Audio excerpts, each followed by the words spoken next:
Geez, that was fast. And it just happened. I think we're up and running. Welcome to this week's listening post, June 30th, 2020, and things are continuing onward and upward and sideways and down a frickin' rabbit hole that seems to never want to end. It's gotten so stupid. I don't think I have the words for this, but we've got things happening set up for this show, and men be imperfect and fuck the hell off. And this is it. I don't know what people are expecting men to be, but I know men. I know myself, and I know other men, and none of us be perfect. And despite that, we strive for greatness, and hopefully some men I know will achieve it. Although I think a number have already, and I think greatness is somewhat in the eye of the beholder. Sometimes just getting out of bed in the morning is a great act, and with everything pressing down on some men, I'm impressed to hell. Yeah, that's right. You do the best you can, and I think that's all the great men do. To tell you the truth, MGTOW thread, I really do. I think the great men just do the best they can, and for some reason, it just all clicks. It like aligns up. It's like you pull the arm on that slot machine, and it just lines up, and the best they can do just happens to be great. Whereas the rest of us, okay, we're just doing the best we can, and we pull it, okay, and we get to friggin' grapefruits and a lemon, and we don't win the prize. Somebody else wins it, but we pull, and we pull, and we pull, and somebody writes the Declaration of Independence, and somebody else pulls their statue down 230 years later or something, and you're saying, no. This is not the way it's supposed to be. We're not archetypes of ourselves. Men are not archetypes of themselves. They are men. As Whoosh Whoosh so correctly says, men. That's it. And none of us ever, and probably will never, be perfect. And I wrote in the description, and you can read it if you like, that men are born into a social narrative, and you're a young man. You don't know. You think, okay, there's a problem with it, but it's not for me to change it. Well, maybe it's not. Maybe it is. Maybe you pull the arm on the slot machine. Things line up and you do great things. They obviously ended it at one point. And, maybe it was Abraham Lincoln who was going to do it. And he was pushed into doing it by, apparently, as Otto von Bismarck says, European bankers. They wanted to make money on both sides of the war, and did.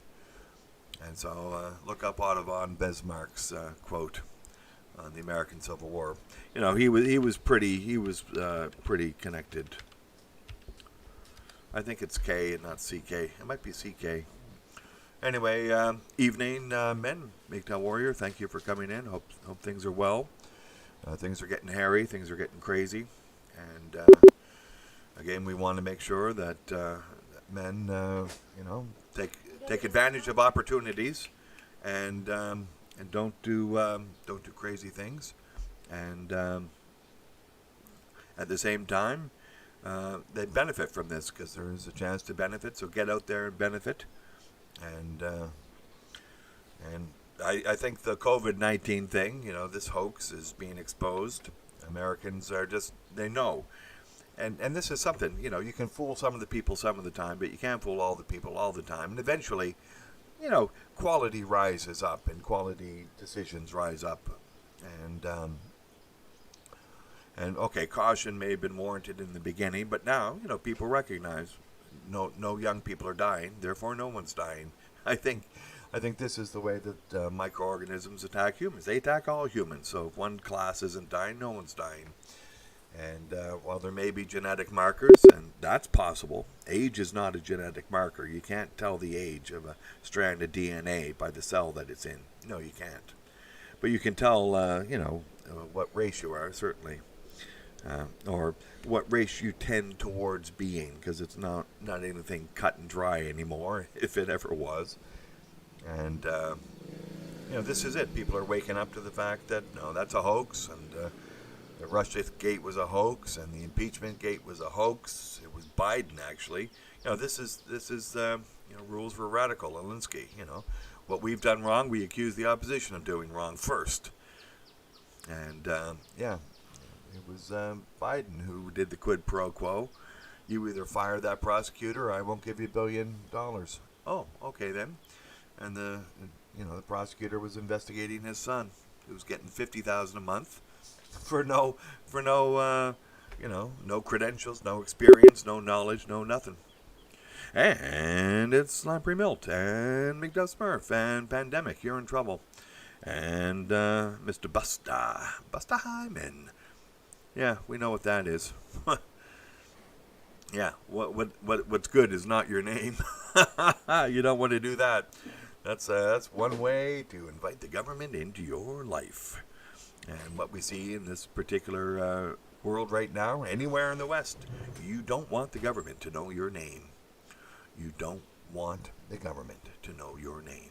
In fact, you don't want a woman to know your name because she's got that phone call. Again, keep your head down. This is a time for MGTOW Ghost Level 4. There are men out there protesting, and maybe rightly so, and maybe they're getting value from it. But, if you get into conflict with the Leviathan, it only grows. It only grows. If you support the Leviathan, it grows. So you just withdraw support. I think somebody mentioned Gandhi, and I like that. And, he was non-cooperation, right? So I like the non-cooperation. If you don't cooperate with the Leviathan, if you are indifferent to it, if you ignore it, it goes away. And by going away, it can't take energy from you, either positive energy or negative energy. And maybe throw a little friction into the system, just to throw it off a bit. And maybe we're doing that here, getting together, and we know that men are going to be disposed of in this hoax, as with the other ones. How many men? 46 million, apparently, is the number of Americans, and we can extrapolate for other countries. Were thrown out and have made unemployment claims in the last 2 months. 46 million. Let's count that. And okay, sure, a number of them, even the majority of them, might be women. I remember last hired, first fired. Well, they do the answer the phones. Well, if no one's calling, you don't need anyone to answer the phones. They don't do any of the real work. They're in the human resources department, most of the time. So yeah, good. So this is, yeah, that's right. This thought police, yeah. You say it's real. I say I want to see Coxs postulates. And again, I really do. Let me get the main screen up. What am I doing here? Okay, yeah, there we go. Battery low. Let me just put it up here. Maybe I got it here. So, this is from a couple of months ago now. I haven't gotten any updated information. I got so pissed off with it. Powering off. And that's my headphones talking, by the way, if it's bleeding through. I still can't figure out why it's bleeding through. Anyway, this is the standard distribution by age of people who were dying 5 years ago of illnesses. You take out accidents and suicides and murders and shit. Okay, and then you get that death rate. That standard death rate. Old people are supposed to die. That's the way it's supposed to be. So, yeah, thanks, Johnny. My God. Oh, battery low. Maybe I should plug them in. I'll plug them in. Thanks. There. Yeah, they're wireless. They're wireless headphones. Fancy friggin' headphones. I didn't buy them. Anyway, we see on this particular screen slideshow, we see Cox's postulates up here, and this has been for 130 years. They've determined it. Cause and effect between a microorganism and an illness, and this is standard. Robert Cox was a Nobel Prize winner way back in the early 1900s, and he's the standard, the fundament of the germ approach to diagnosis, and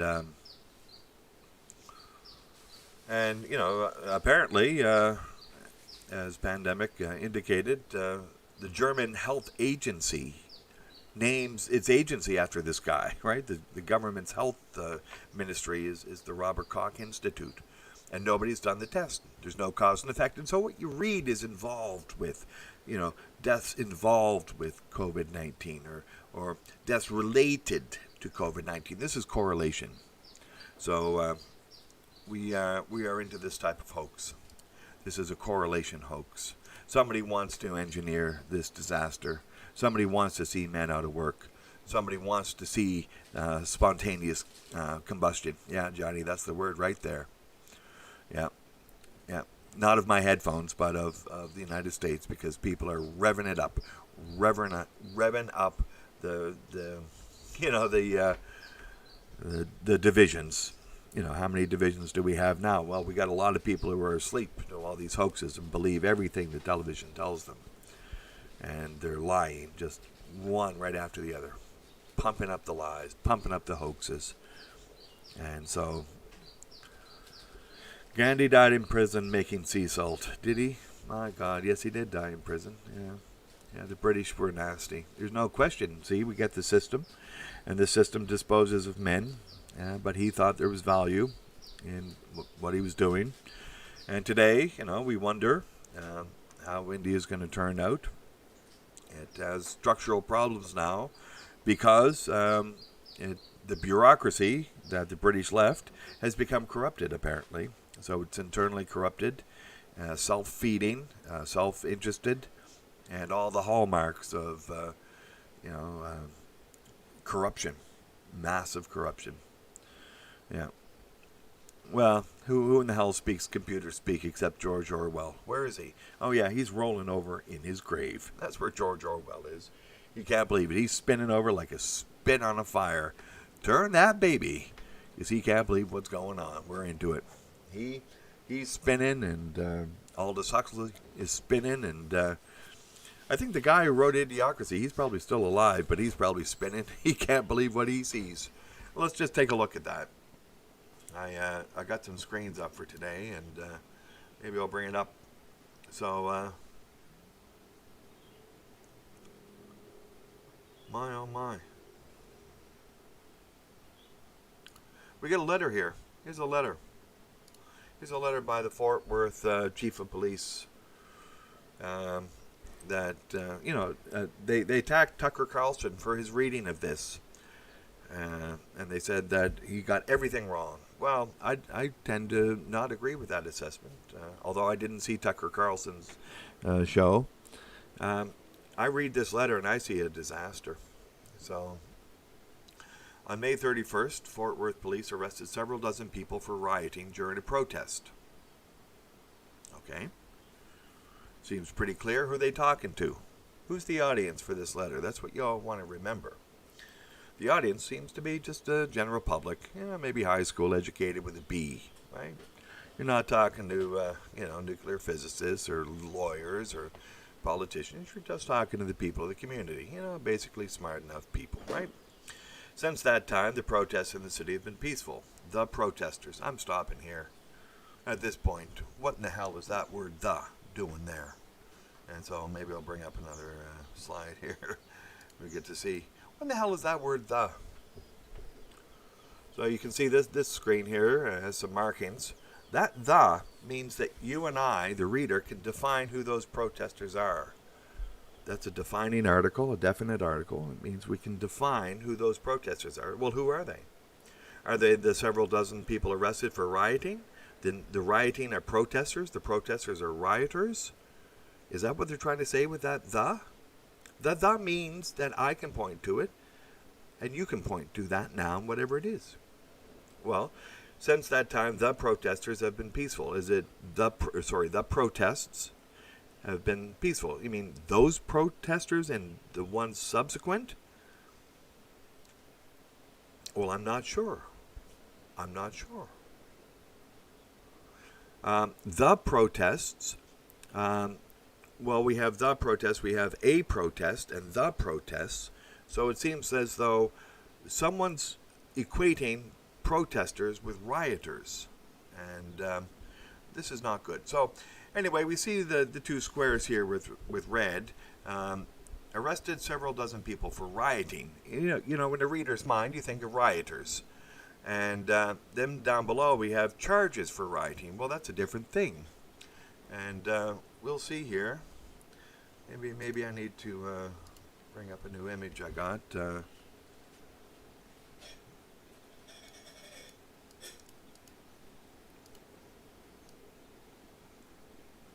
No, let me try a new one here.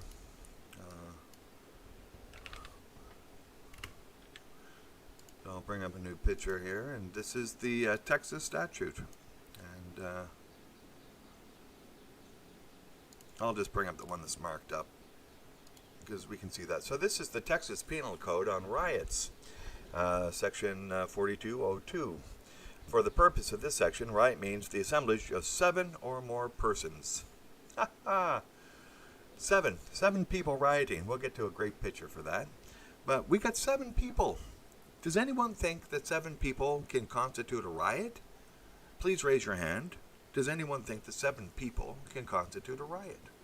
I can't. I can't for the life of me think 7 people could cause a riot. But, okay.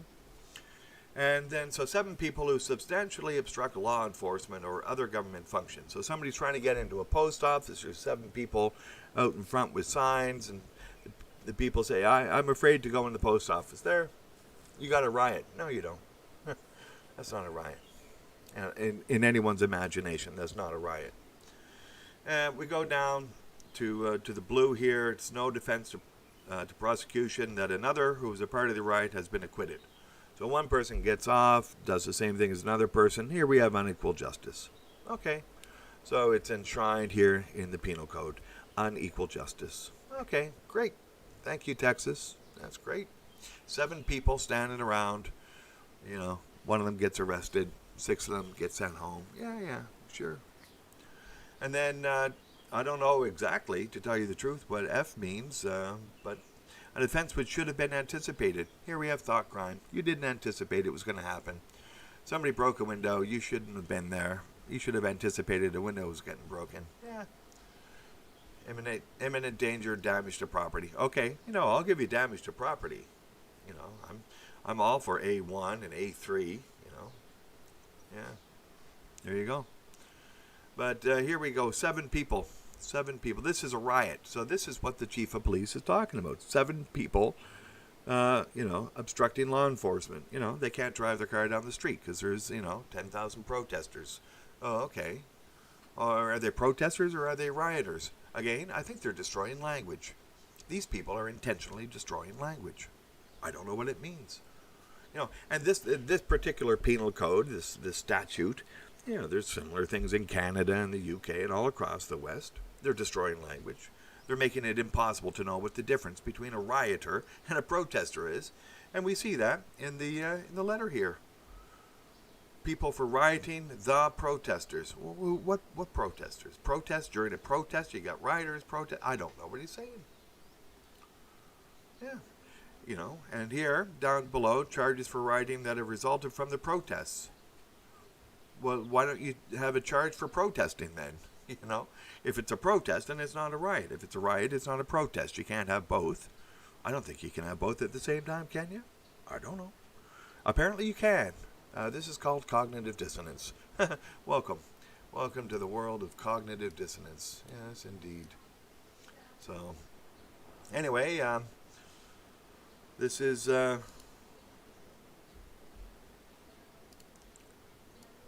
me just bring it up. There's the signature of the Idiocracy chief of police, Chief Edwin Krause. He's not going to come up on this particular channel and try to justify this. So what is he doing? Is he being transparent? Is he trying to, as he says, walking the path of reform by being clear and saying that we have arrested several dozen people for protesting, which we will define as rioting because, well, we can. And we're going to release those people, but we arrested, X number of other people for vandalism, arson, or whatever, and we're not, we cannot and will not drop the charges against these people because they damaged property, etc., etc. They didn't say that. They only said it afterwards. But what they did say is that the protesters have expressed their anger over police misconduct and have demanded changes. We are committed to enacting the necessary reform. So it appears as though there's police misconduct, and part of the misconduct is writing this letter. This letter is police misconduct. You purposefully tried to make people think that everyone who was participating in the riot as a protest, or the protest as a riot, were going to have the charges removed. But that's not the case. You didn't say people, the Fort Worth police arrested several dozen people on charges of rioting during a protest. You didn't say that. So for rioting is different than charges for rioting, because no one in their fucking right mind thinks 7 people standing around with signs is a riot. I'm going to show you a picture now, and we'll see. We'll see. Does that look like a riot to you? And this picture is really great. Is anyone going to pick it out? Can anyone pick this out? So we got to, I'm not going to go any further. So is this a riot? We got 7 people, and I don't know, they're in front of some public building, let's just assume. Is that a riot? Does anyone think that's a riot? These people could be arrested for rioting. There's 7 of them. 1, 2, 3, looks like 4, 5, 6, 7, 8, 9, 10. It looks like we got like 10 people here or something, right? So there's a riot. Does anyone think that's a riot? Does anyone think that's a riot? 7 women who don't wear. And this is the picture right here. I think most of in this picture you're seeing right now, I think they're all women, aren't they? Maybe this one on the far, this person on the far left might be a guy. I don't know. But the rest of them are all women. I don't know. They got nothing else better to do. But can anyone see? Yeah, Pussy Riot. My God. Oh my God. And as opposed to the picture I showed about the New York nurses in support of Black Lives Matter, there's only one, heavy load, if you know what I mean, here. Yeah. Well, maybe a couple. No, sorry, there's more than one. There's more than 2. There's more than 3. But it's not quite as bad. Anyway, does anyone see what's on the back of that jacket there? And the, on the right, like 1, 2, 3, or 2, 3 to the right. I don't know. If you can't read it, I'll let you know what it says. It says, "Dead men don't catcall." I can't. I just went up online and grabbed, the first picture that showed like about 7 people constituting a riot, right? And this chick here is wearing a jacket, or like a cut jacket thing that says "Dead men don't catcall," as if anyone would catcall that, or indeed any of them. There might be one I don't know, at the front. I don't know. Yeah, they're not worth catcalling for. And so, yeah, there we go. We got us a riot. We got us somebody walking around with an inflammatory call to murder men. Oh God, you can't make this up. You can't. I just went and grabbed it. Okay, justice for George Floyd means killing men. Oh my God, help me.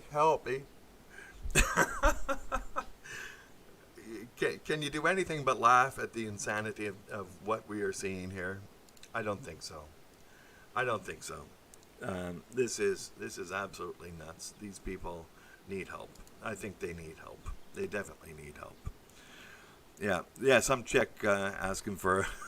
Okay.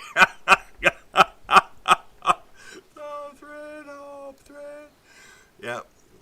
That's a bunch of dry pussy there. Perma-dry. No thanks. Walk on by.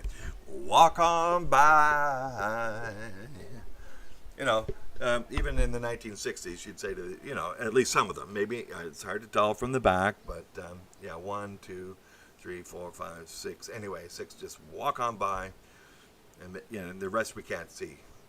We just can't see. The one on the far left is looks like a mangina in some way, right? Yeah, mangina on the right, on the left. Oh my God. Anyway, just looking at this letter by the Fort Worth police, this is the best they can do. They equivocate on the definition of rioters or protesters or riot or protest. And they try to say that everyone's getting off by not saying that everyone's getting off. And they're definitely in no way committed to enacting reform. This letter is a disaster. It's a high school attempt at making the children think that the 21st century militarized police are on their side. The Fort Worth Police Department are militarized police, and they are in no way on anyone's side but their own. And we can see that in this letter. Go home so we can get some sleep is what they're saying, because we're criminal. We're evil. This is what I'm getting from this letter. Let's write the worst possible letter to try to prevaricate in every way possible. Yeah. Yes, this is what we're seeing. We're seeing, bye-bye America. Just as we saw bye-bye Rome, bye-bye Greece. Yeah. There's some reason why these people are protesting, definitely, but, they're not getting anywhere, as this letter proves. They're not getting anywhere. And these people attacked Tucker Carlson for reading this, for his read, which was very viable from what's said here. But that word, the underlined green, that's key. I got no idea now. That's a defining article. I'm sorry. They got nobody who knows grammar. Nobody knows how to read a letter or write a letter. There's no meaning in this letter at all. Zero, really. Other than they're trying to hide something. That's the only reason why someone, how big is Fort Worth? It's got like 50 people or something. I can see, some guy, okay, not really good at school, gets out, writes a letter like this. Okay, the best he can do. But, they can't hire anyone with an advanced degree in writing letters. Yeah. Okay. So I guess their abilities are as pathetic as their policing. Just give them more guns, give them heavier armor, and violate all of Robert Peel's principles, which, we might do good to revisit that. I thought that was very good. And, my God, where can I get them?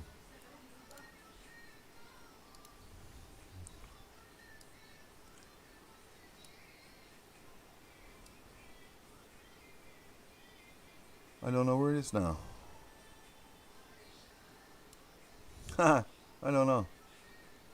Let me just create a new one. I liked Robert Peel's principles of policing.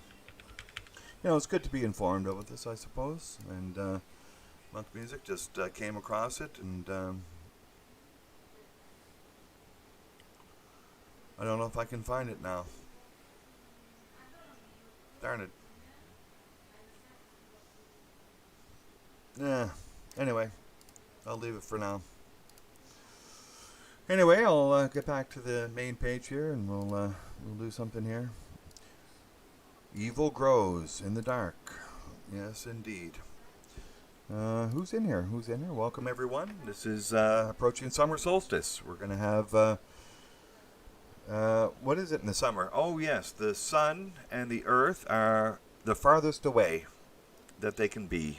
And the northern part of the earth is facing the sun. That's what the summer solstice represents in the standard model. So, the north gets all the sun, so it's hot, so it's summertime. And the living is easy. So, yeah, it's, I don't know when it is exactly this year. It sort of moves back and forth for reasons that they cannot explain, despite the fact that we're in modern science and should have predictability. Shh. Don't say that.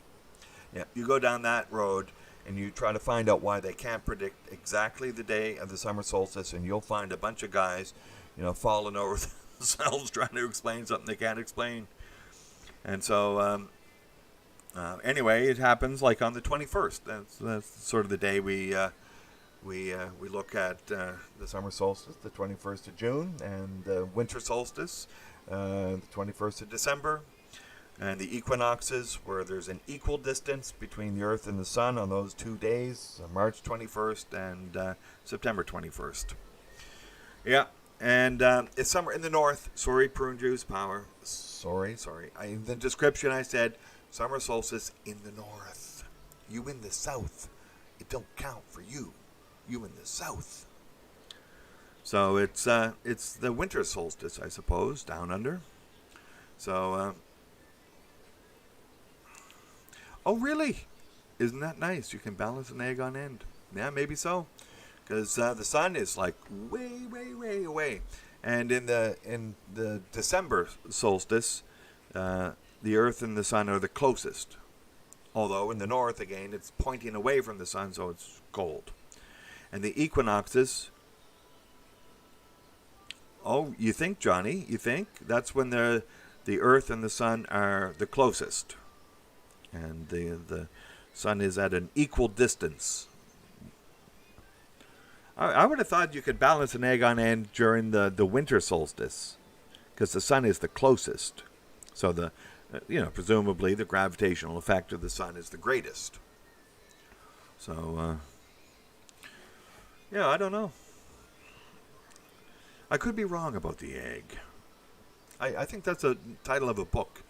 I mean, what the hell do you mean wrong about the egg? What egg? I'm interested already in a book title like that. Really, I am. What kind of egg? Yeah. Anyway, no, I'll go for that Smurf though. Balance an egg on end. Because that sort of looks like an orbit. With because they're it's not round. It's oval, and an egg is oval. I can see the egg as a representar of the solar system itself. Yeah. Oh my God, Pandemic! You're trying to be Monk Music. He's got all those friggin' balance fat jokes. He'll take that one too. Yeah, balancing a woman on an egg. No thanks, not those women we saw. But did you get that? Dead men don't catcall. My God, I like that. Yeah. Yeah. Okay then. Fine. Yeah. We agree. Catcalling is bad.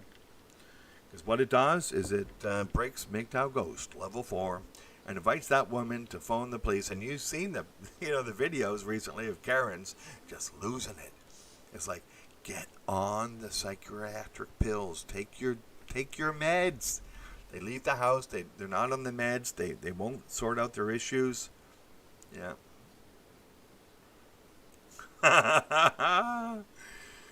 Yeah. Yeah, there you go. Excellent, PJP. He's just proved it. In the winter solstice, down under, yeah, they can balance eggs. They're great. Those down under people.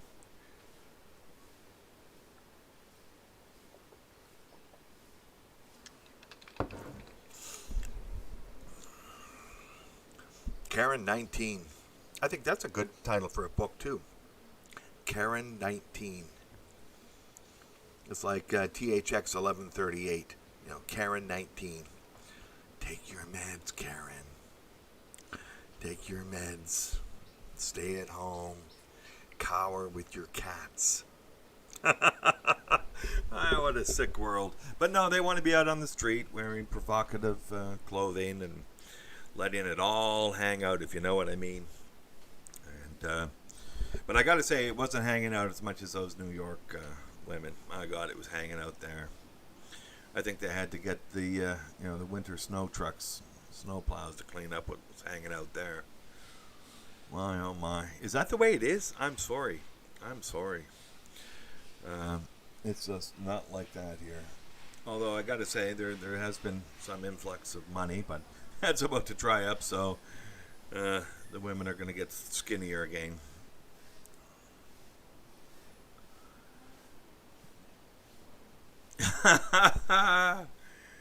Yeah, well, Johnny, I foresee a situation where the women are going to be begging to go out and get that can of tuna and come back. Yeah. I see nasty stuff. Now, you're in a good situation. A lot of men here are outside of the cities and stuff, but the Fort Worth police are caving in, and they're so stupid they can't seem to manage things. Even to close things down. The media wants to pump it up. They want to pump up the COVID-19 hoax. They want to pump up this the purge hoax. Again, the object of the protests or of the riots. Why don't we just have one word like demonstrations? There we go. The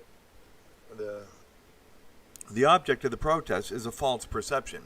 It's the perception that that there is some sort of white supremacy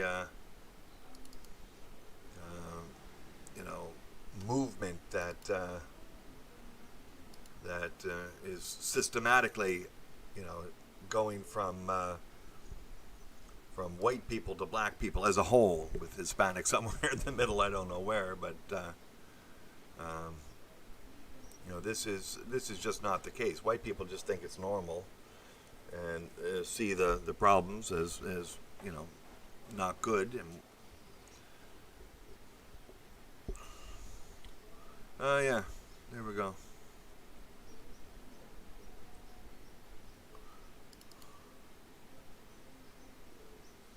Yeah, I did.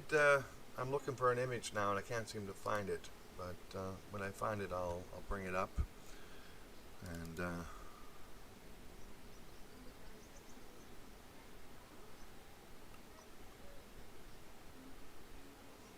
maybe I'll have to do a search.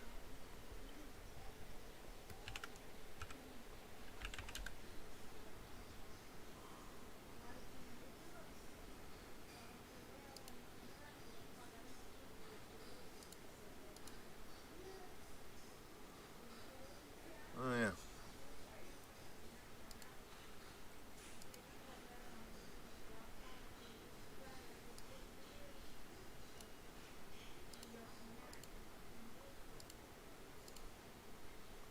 Oh yeah.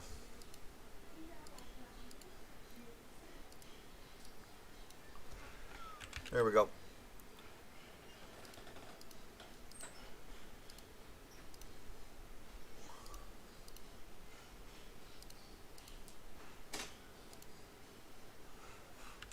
My oh my. You get a lot of pictures. You start doing this, you get a lot of pictures. I don't think I can find it anymore. I'll have to go back to the source. Anyway, sorry about that distraction. And no, here I found it. Let me put it up here.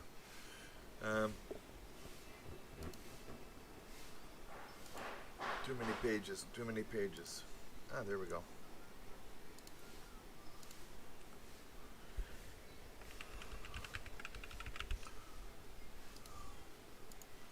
So there is trouble in the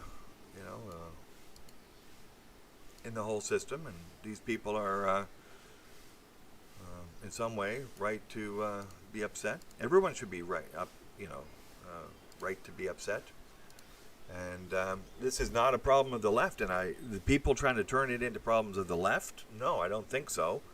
It's not a problem of the left. It's a problem of any freedom-loving person. These apparently up on the screen now we have the number of people shot to death by police in the U.S. from 2017 to 2020 by race, and it's apparently from Statista. They're seemingly okay. And we got let's take a look at like 2019 because it's finished, right? It's in gray, and we got 370 people shot to death by police, and most of them are men.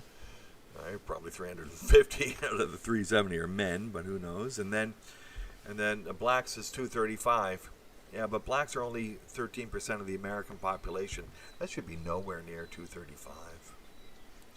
If the whites are 370 at 60-70% of the population, that black number is way out of whack. The Hispanic number is probably a little bit too high too. So there is something out of whack. And this is consistent. It's going back 3 years. As far as I know, if we take it back 10 years, it's going to be the same. Now, we know that, the attack upon black men, first with the government becoming the husband of black women, and the government, as Richard Nixon said, paying black women to have babies. Way back in 1970, he said that. And, and then they started arresting black men for smoking pot. This is engendering a system of violence and feeding the prison industrial complex. And so, the criminal justice system is normally what people use, but I think we have, this type of equivalence that the criminal justice system is the prison industrial complex, and they have attacked black men first, and now they're attacking all men, right? That was the pilot project, and now it's all men are under attack by this system. They just got the worst of it first. Now all men are getting the worst of it now. And what we see is the militarization of the police across the states, across Canada, and maybe in Europe. And and again, we've had protests that, in the 60s, all these do-gooders thought that the best thing to do would be to give money, and so they thought they'd throw money at the problem, and that's not the solution. And and at some point, Johnny, I don't know what's going to happen. They had special considerations, and I listened to and fully appreciated Dave Chappelle's 846 broadcast. It was great, and he's right. It's not too long ago. It's not. It's in the memory. It's in the memory. It's in the language, and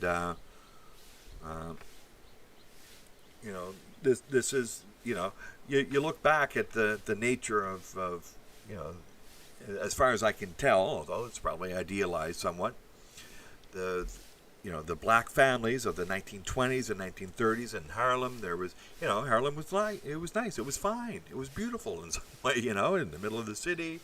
It wasn't like it was, at least when I was there in the 80s. It was wow. And but there was a community, and there was communities in the South. Okay, they were poor, but it wasn't horrible, and maybe they were oppressed, no question about it. But the communities themselves were internal, and there was strength there. And yes, there was segregation, and that wasn't the best of things. And then people started to push really hard, really fast. There was, my province, I don't believe we ever had slavery. The first black people I'm aware of to come up to Nova Scotia came up with the fleeing British troops after they lost the Revolutionary War. About 3,000 blacks came up from, Massachusetts and New York and whatnot after the British lost the war. They came up and they moved into an area of Nova Scotia and basically stayed there. But it wasn't just the blacks who sort of self-segregated. Some of the white Americans, they moved into communities, and they wouldn't breed with the white people who were already there. They wouldn't, and they started inbreed a little bit in these communities of fleeing white Americans after the Revolutionary War. They were British, and then there was British there, and other Europeans, and Germans and French, and but they wouldn't marry in, so they were self-segregating, even in the mid-1800s, just white against white. This was a different time. So we've become more cosmopolitan or more sophisticated. Okay, the world's a big place, and it's a global village. Okay, all of this is an interesting way of looking at the world. But to force people together and to destroy communities by giving money and all of this happened so quickly and so violently and so completely. So we seem to be living out a Civil War II, and at this point they want Washington to have been perfect. They want Jefferson to have been perfect. Well, these men were not perfect, and are not perfect, and no man will be perfect. And and sometimes you got to take the good with the bad, and this is part of that shirt. Dead men don't catcall. Well, most men don't catcall, and never have. And maybe they tried to be cool once or twice and see how it feels. And sometimes women respond positively to it. If you're that guy with the large aggregate bundle of resources as a young man, the woman will stop and banter a bit or whatever. I don't know. And but now, okay, dead men don't catcall. Neither do MGTOW, and neither do most men. Most men don't do it. So women have cats, men have MGTOW, and that's it. And with MGTOW, you understand you're not perfect, but hey, no man is perfect. You've got your aggregate bundle of resources, and that's enough. And it's going to grow as long as you don't do something stupid. And that's it. And you can get whatever you want. You got to be smart about it. And again, not everyone gets everything they want. But you get enough of what you want to realize, I'm not getting everything in this life. Maybe it'll take me 50 lives to get everything. And maybe some lives are better than others. But, you live a little bit, you see a little bit, and you don't need to go out and put your hand on that element to know that it's hot and you're going to burn yourself. That's a stupid thing to do. And as time changes, where those elements are placed and how hot they are changes. And so right now we're seeing women, they're undesirable in every sense of the term. The government's now their husband, and this is bad news. We see people ripping down history, so ultimately, the community will be set adrift from its foundation. It's lost direction, and it's imagining things that aren't real. While at the same time, we see those statistics, and those statistics are apparently real, that there is a problem, that the chief of police of Fort Worth is an asshole. He's either a psychopath or he's stupid, because he's not getting any assistance in how to draft a letter that's not confusing to people. And that is not lying by omission, and is not overtly manipulative of the facts towards some superficial agenda. There's no apology for arresting protesters. Were they protesters or rioters? 7 people does not a riot make. So maybe you should be telling whoever wrote that statute that they be idiots. Idiots for writing 7 people as a riot. You go ask Americans in general, do you think 7 people can be a riot? How many are going to say yes? 0? Except the people who wrote that statute. Obviously, they're disconnected, right? This is disconnect from reality. This is designing a statute for control. This is the Leviathan. You design a statute for control. So people say you have to obey the law, but that ain't the law, because no American thinks, I believe, that 7 people doth a riot make. And so who would want to have that law implemented? Oh, look, there's 7 people, and that person's afraid to go in the post office. Therefore, we got us a riot. We're arresting those people for a riot. What? No, that's idiotic. I mean, welcome to Idiocracy.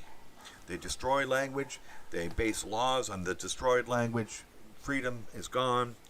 Violence ensues, and we're talking about Peel's. I think I put it in a PDF. That's why I can't find it. So there we go. I got it now. I think I can find it.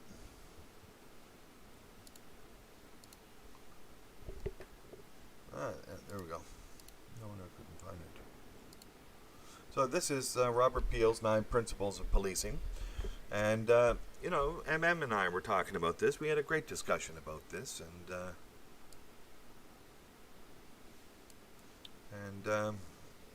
Principle 2, the ability of the police to perform their duties is dependent upon public approval of police actions. Well, arresting 7 people for rioting, you're not going to get public approval. People are going to think you're violent idiots, and that's what you're acting like. 7 people cannot be a riot. I mean, stop messing with my head. Are you stupid? Are you stupid? Yes, they are. And then number 4, here we see the relationship, and this guy knew way back in the early 1800s the degree of cooperation of the public that can be secured diminishes proportionately to the necessity of the use of physical force. So, that guy in Atlanta, they wanted to place him under arrest. Okay. And did he resist arrest, or did he resist having the handcuffs put on him? Well, the handcuffs are force. Why didn't they just ask him, hey, you're going to come to the police station now? And why does he have to go to the police station now? The judge isn't there.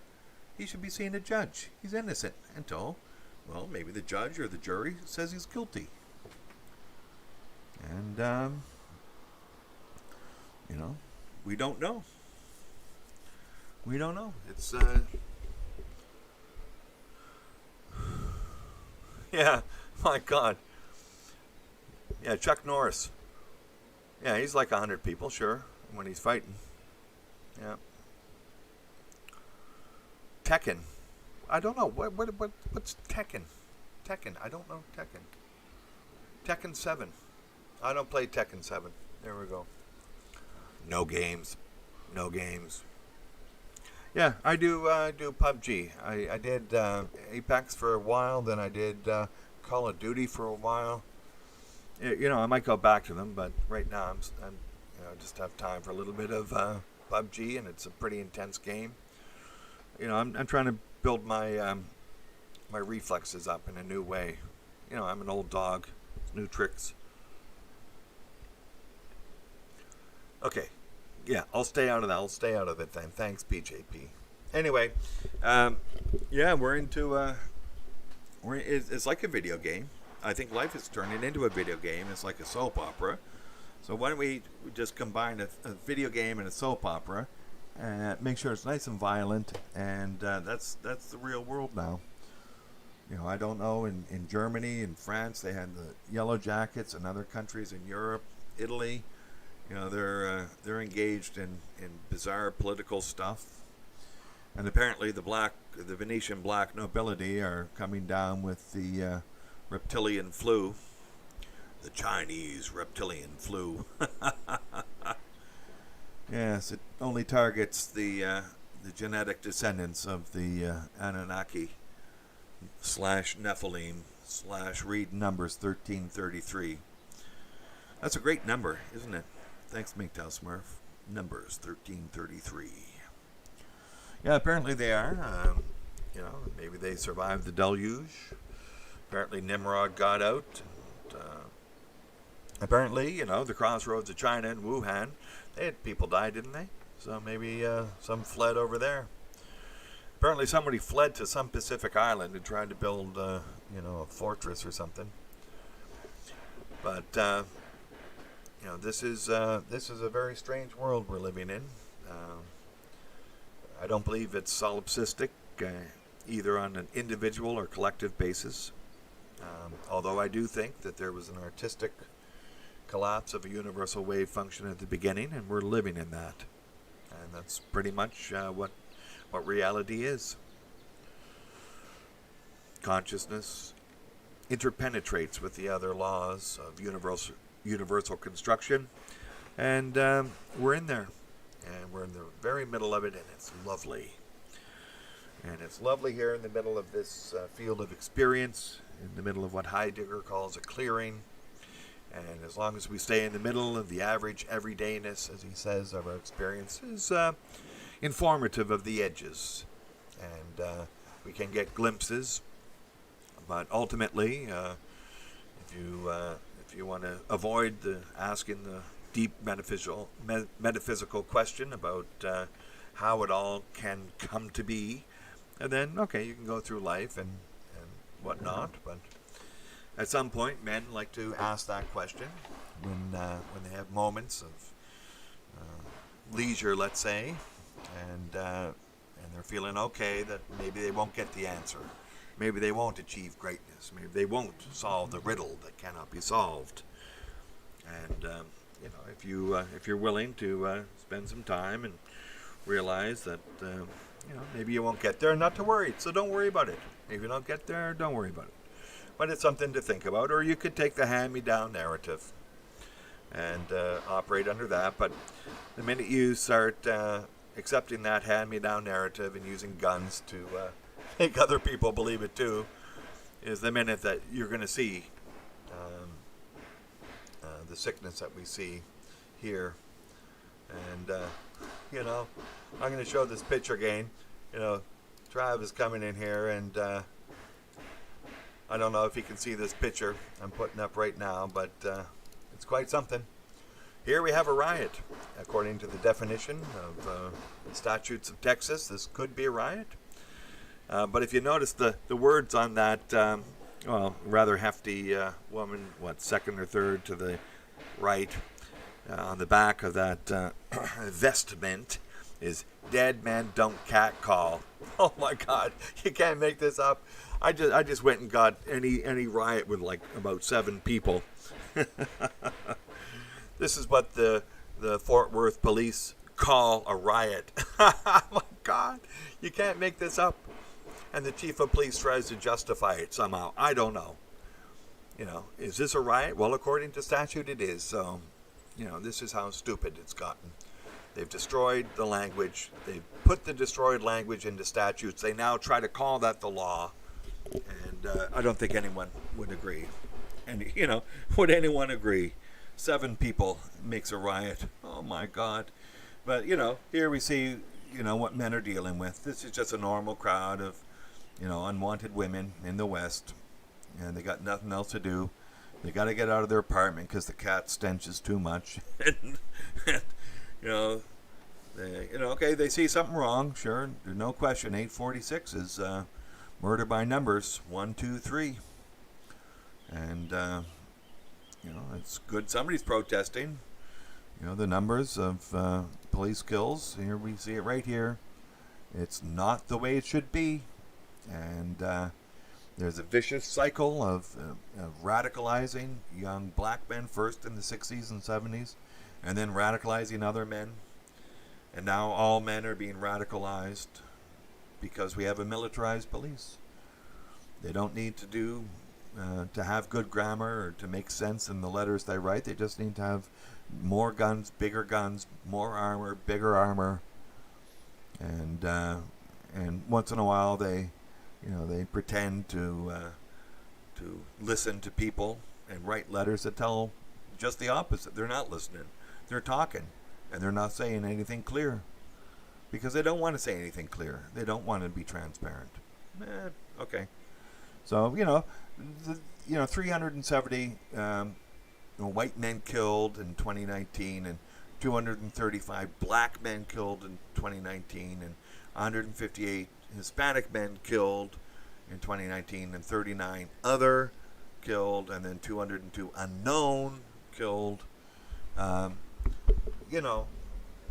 The total numbers aren't really outrageous in a country of 330 million.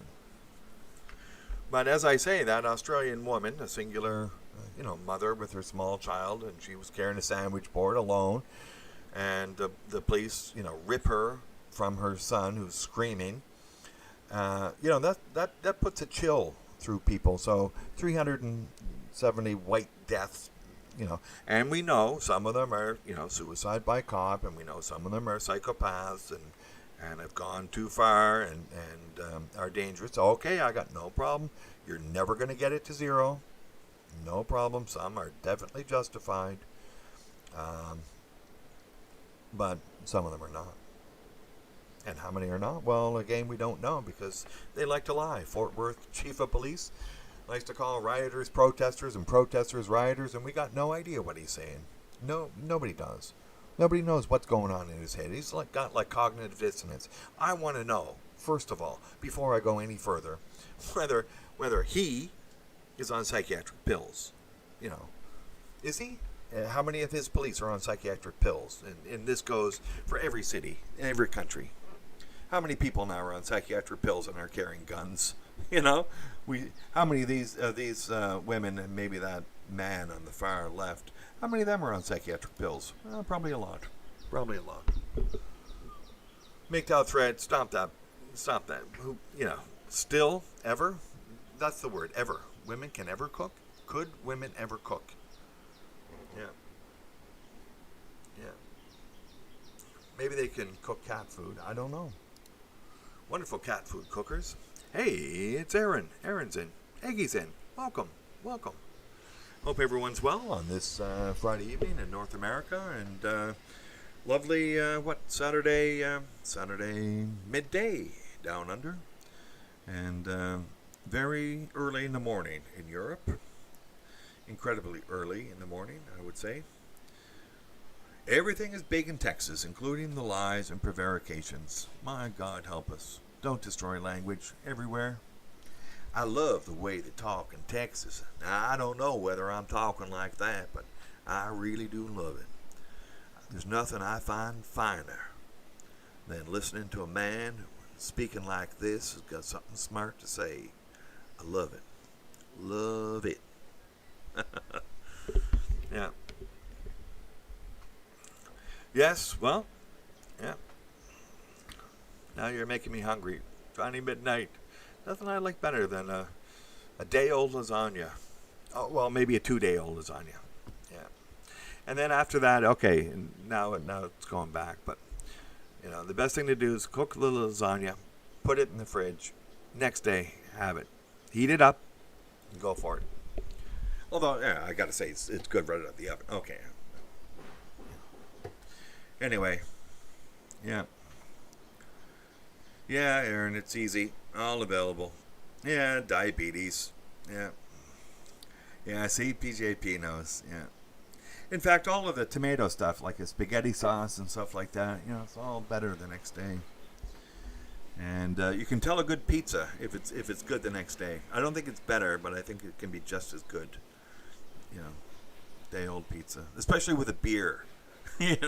That's it. The night before, it's like, you're pretty drunk, and then you had a pizza, and then the next day, it's hair of the dog and a slice of pizza, slices on a beer for breakfast, and just start it again. Sometimes, just put it into gear, and that's fun to do every once in a while.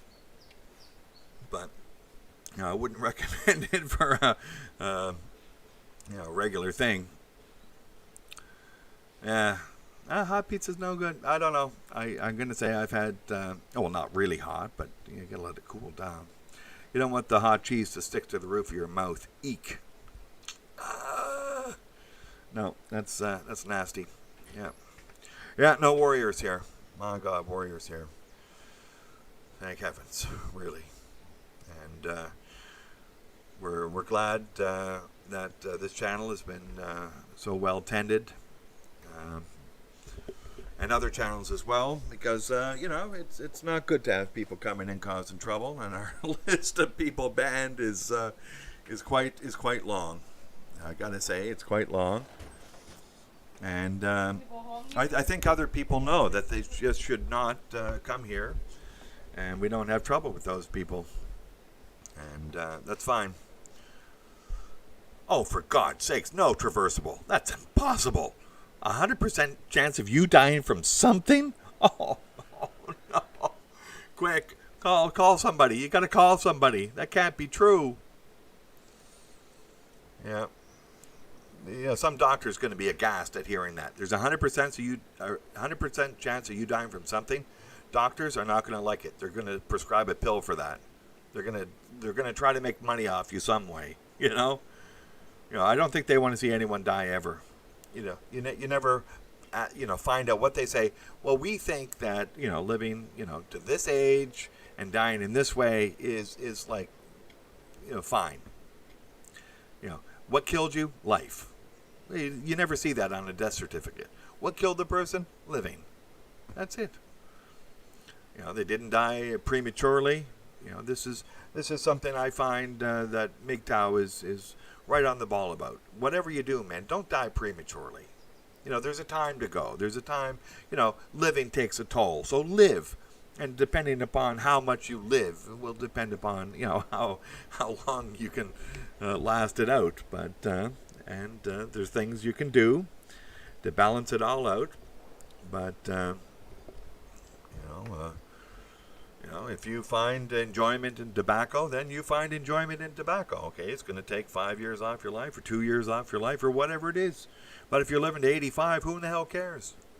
And apparently now the man who's the oldest in the world, or this was the case, I don't know, 6 months ago or something, he was a cigar smoker. Smoked a cigar every day of his life, apparently. What was he, 110 or something? And so, this is it. So, Eggy and Oggy, you'll be waiting a long time for that one. They ain't going to let that one out. Now, it's men without women ever, right? It's not the divorced men because, they're suffering, right? They suffer more than anyone.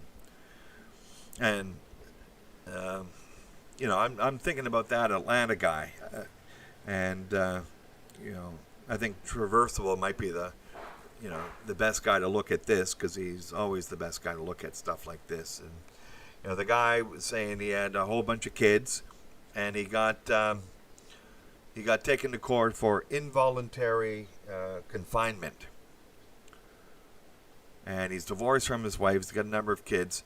And then he's paying money for all these kids. I can't get to the documents about this guy, but it sounds like a domestic issue where, his wife was going to leave him and take the kids, and he tried to stop it somehow, a fight or flight thing. He got taken to court, and, this is... double jinx. He got taken to court for that, and got sent to jail, and came out, and it was trying to make things right, and I see this is a blue pill sucker in the system. He got sucked into the system, some woman, and he's trying to play the game, and they were going to put handcuffs on him, and apparently his ex-wife or whatever, mother, baby mama, said, "I don't want you to be George Floyd." She said that to him. It was top of mind. Don't put the handcuffs on. And now he's dead. There's another one. Another one bites the dust. I think it's a MGTOW issue. I could be wrong, but find out about, what sent him to jail in the first place. But from what I've heard, it looks like a domestic issue. And, they're going to send him to jail because the prison industrial complex wants him in jail. They make money from him in jail. So this is it.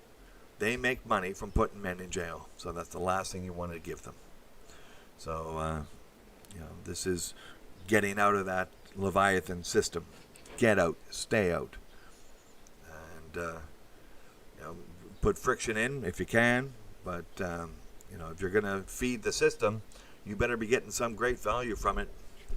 You better think of yourself as a Gandhi or something like that and go all the way. But, yeah, that's right. And we know MGTOW thread. My God, how do you do it? I don't know. Yeah, that's right. Oh, yeah. Nice one, Eggy.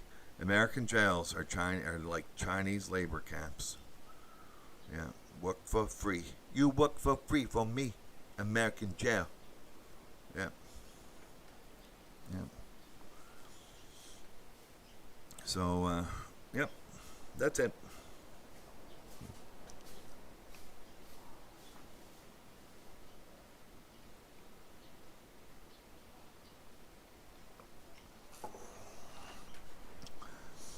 This is the prison industrial complex. It has moved from a criminal justice system. Very quickly it moved, I believe. Previously, you had the sheriff and you had the jury and the judge was on the circuit and came around and, and whatnot. And then it turned into the criminal justice system, and then it turned into the prison industrial complex. So this progression from, how it works to a system and then to the inversion of the system into the enemy itself. You turn into the enemy. You become your own enemy, right? You look into the abyss, and the abyss looks back at you, and that's it. that's where we are now in the systems in Canada, in the U.S., in Europe, all these modern systems, and they want to export these systems because they claim that it works, but it doesn't work. It's destroying. And the only reason why America is still rich is because of the momentum of when it did work. And it was a massive momentum, and the boost from the end of the Second World War. All of this. Baron Exile, I'm not sure. I took it from someone who had it up, and I thought it was great. And people have made suggestions about adding things into that Venn diagram.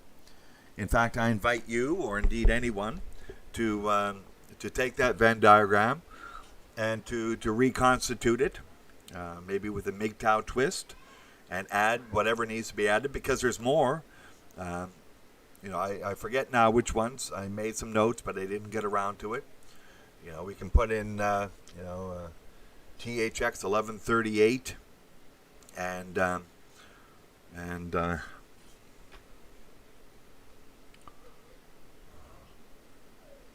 I don't know, Johnny. I don't know why you're not able to post, and again, I'll. If you figure something's not going right in the thread, in the chat, then please go to upsidedowntext.com, flip it, check both marks, the backward text and the upside down effect. I think that makes it more readable than either one alone. And you do that and put it in. You can do the 1, 2, 3 thing and put what you think is controversial in 2. And there was a video by Florida Mackey talking about how Google has taken Zero Hedge down because of comments made on the page. Not on anything Zero Hedge has said, but on comments made, apparently. They did similar things, apparently, with the Federalists, and they pulled back from that. And we're waiting to find out whether they're going to demonetize Zero Hedge, which is, just an attack. Drudge seems to have been sold. I'm going to say that. Drudge Report seems to have been sold, although it seems to have changed its editorial policy.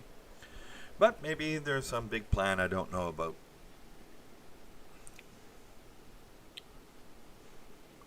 Yeah, I think, nice one, Johnny. You have to, combine the two of them. You got the and in there, and, yeah. Oh, yeah, I think feminists suck. I don't think you can do that, right?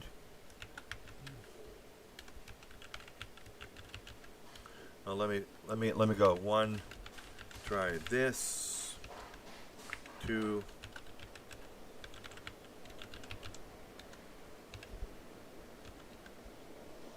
3. There. Did you get 2? Everyone see 2? Yeah,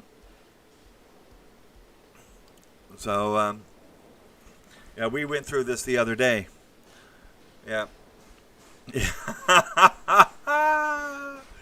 Smurf. Yeah.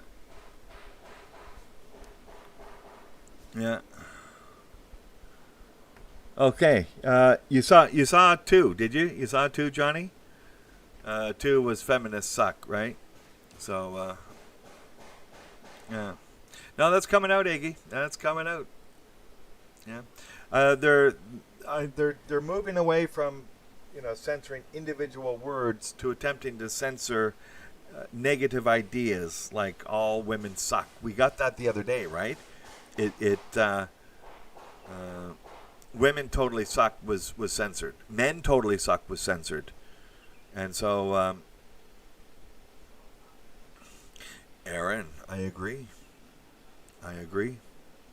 And, we're here, and we get together, and I think this is some of the friction. Google knows we're here. It knows we're getting together.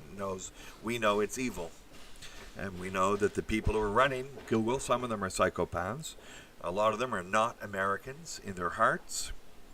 or indeed not even American. So who's running this company? It's registered in America and it's not following America's laws.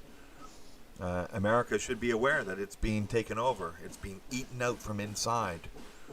And, they're ripping down statues of Washington. Apparently, there was a statue of Washington ripped down in Washington State. Let me just check this. Statue of Washington. Whoops. Ripped down in Washington State.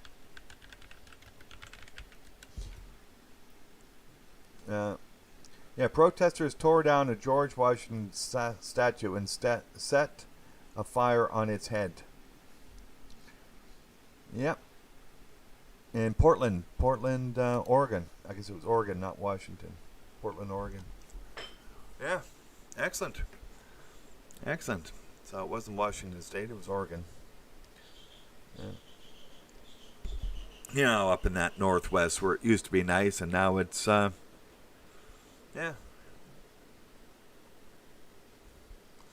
Yep. We're going to define people by what we think is the worst thing that they've done, and that's the sum total of their life. Yep. Great. Yeah. They didn't do anything great. We're going to judge them by what we now view as the worst thing possible, which maybe then should have been seen as the worst thing possible. Emerson thought it was the worst thing possible even then. And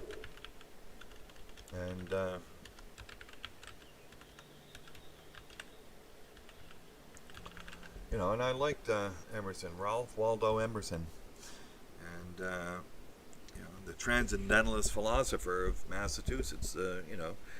The proto-pragmatist, and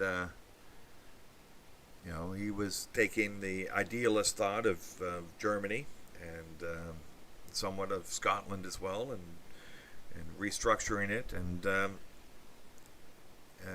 trying to create a holistic view. And then that came out as the pragmatism of Peirce and Dewey and James later on as the triumvirate of American pragmatism, American pragmaticism. And anyway, they all have slightly different views on pragmaticism, but I think we're in that modern type of philosophy. It's like an existentialism in some way. So anyway, yeah. But, even then they knew there was something wrong. But you can't fix everything. Leave people alone. You can't fix everything. Oh, for God's sakes, Johnny, I'm sorry. This pisses me off. Use the upside down, man. Use the upside down. It's not me. Yeah. Don't stick your dick in crazy. Baron Exile, that's great. Half it's upside down, half it's downside up. Upside down. That's right, half and half. So, what you can do is if you want to, just put a bunch of words in the upside down text and then just copy and paste those words and throw them in if you need them. I like that too. Yeah. Iggy, I know. My God. I know that's what happens. That's what they expect. That's what they know. That's what the Leviathan knows, that you will begin to self-censor. And again, in the title, I was somewhat worried, and I self-censored here. Men be imperfect and fuck off. I put that in the title, and I was thinking that they would do something with the title. So okay, but I'm not going to change the way I speak because obviously. That's a little bit too much for me. So we'll see what they do. They don't like us getting together here or anywhere else. And we are just going to continue to go up. Men are important. Men are the prize. Men need to know that there's other men out there just willing to listen. And, we like to get together and just shoot the shit. That's it. Although now that's probably going to be censored too. Shooting the shit. And if there's any kids listening at the crack of the door, well, kids listen at the crack of the door. And the men here are good men. And occasionally we got people coming in. We got sock puppet accounts coming in. And maybe so, but I have some trouble getting to Reddit from my location. I have to use a VPN to get to Reddit, so I tend not to. But there's a diagram. Good. I've seen one slightly different version of it, so it's out there,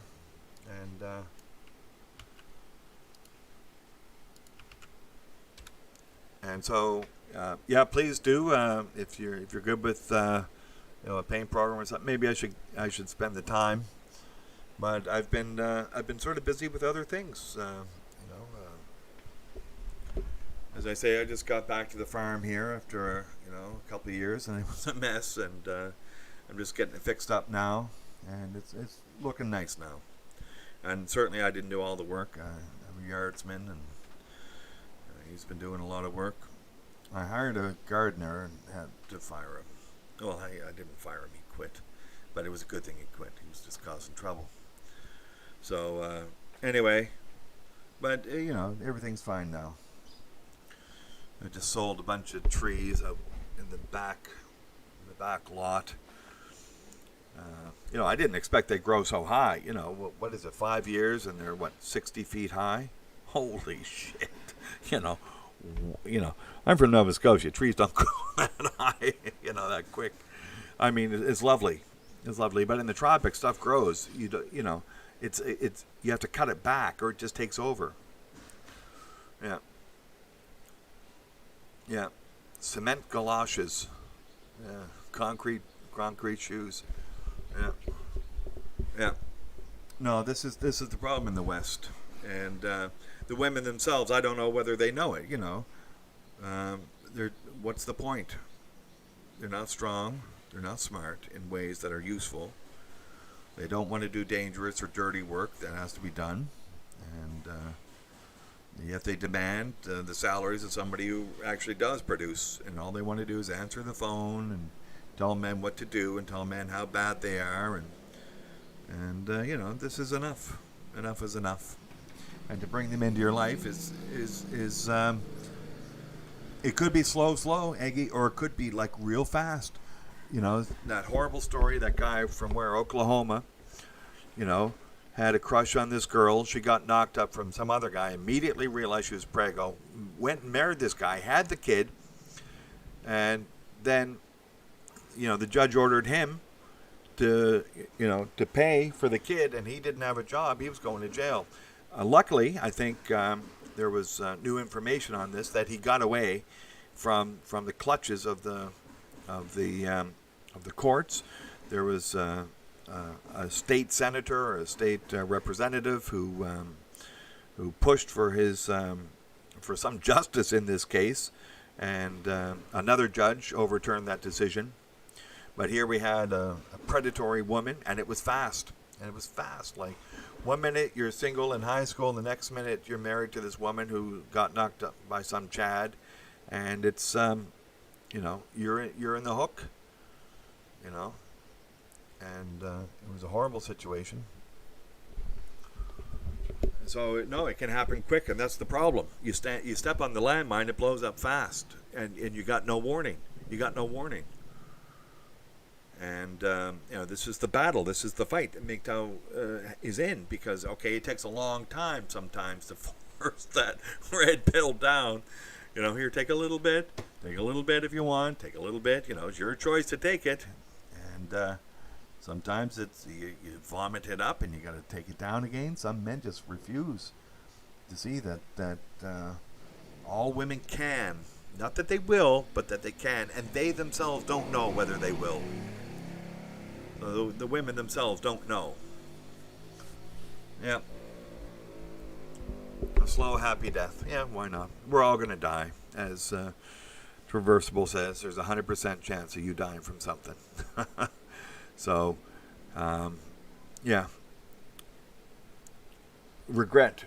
It's good to sing the song. Regrets, I've had a few, but too few to mention. But some men are not in that camp. some men have been completely beaten up by this system, and we see the system now. It's coming out on the street. There's false perceptions. There is no way, I don't care how bad it was in the 1800s and before with women, and some women were badly treated then. It was never what it is today for women back then. You didn't see them on the street in huge numbers. You didn't see them, dispossessed from their families in huge numbers. We're not seeing anything. The pendulum may swing, but it was never, ever, in any reading that I've done, never like this. And, back then women knew that young women were going to try to entrap men, and they protected their sons from the vixens,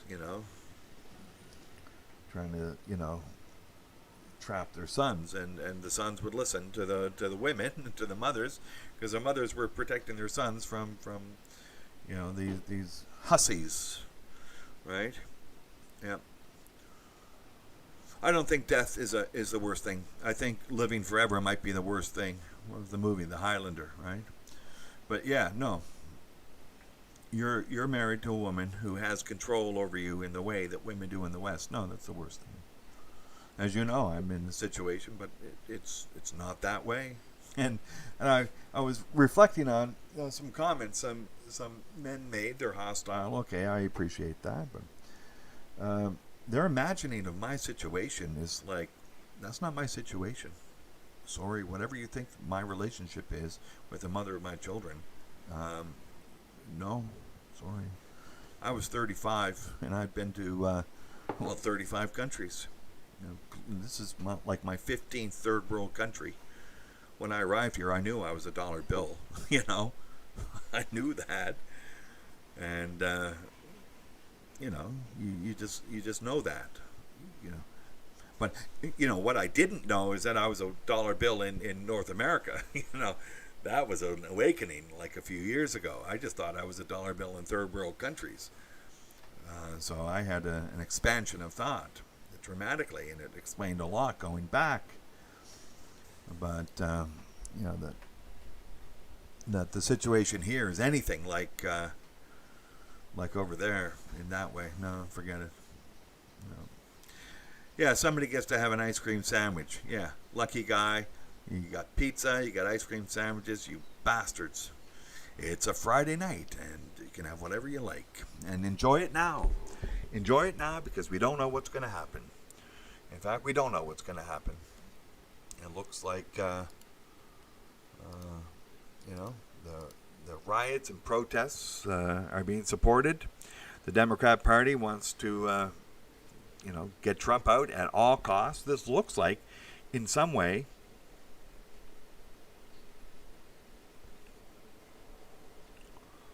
being married to a woman has to be the worst thing that could happen to a man besides death. Yes, I saw that.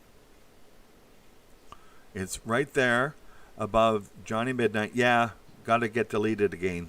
Jesus, Johnny. I know. I don't know, Johnny. The horrible censorship. These people are evil, evil, evil. You say something horrible as a joke, it won't go through. You say it as a shock, it won't go through. You say it for a number of reasons. Just, to wake people up or whatever. Stop telling men what they can say. If you don't like what they say, turn off the fucking channel and go somewhere else. And if there's little kiddies out there, yeah, men say things for a variety of reasons. And you got to be able to discern whether what they say is psychopathic and funny or ironic or nasty, and whether they have a right to be nasty. And whether the release of that pent-up whatever it is in those nasty words isn't just a way to heal yourself. So let it out. That's what I do. I'm sorry. I'm a guy who has to let it out. Because if I keep it in, if I keep in that emotion and I don't let it out with an outburst, I try to be, directed with my outbursts to the right person first of all. But, if you make me angry, I ain't keeping it. I'm giving it back. And you got to take it.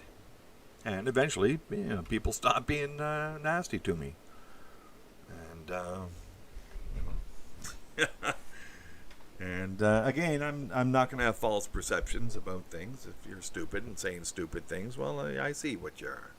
It's like that Kramer incident. He got into a fight with a chimpanzee at the zoo. like nobody can understand that. So, but if you're coming at me with your projections, forget it. I see that now. I never think about it. People projecting their own ideas onto other people, because I think I got away from that when I got.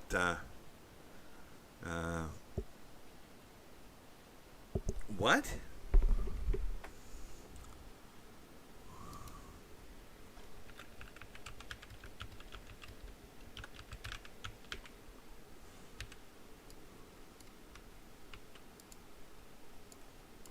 One.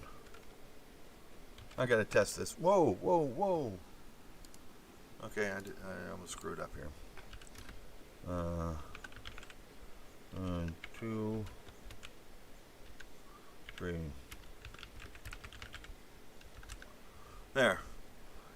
Are you saying that got censored, Johnny? Daddy's for cash. Yeah, that's right. That's what I think happened to that Atlanta guy. He thought he was an ATM. That got censored. Can you see number 2? Is number 2 here? Because it didn't get censored for me.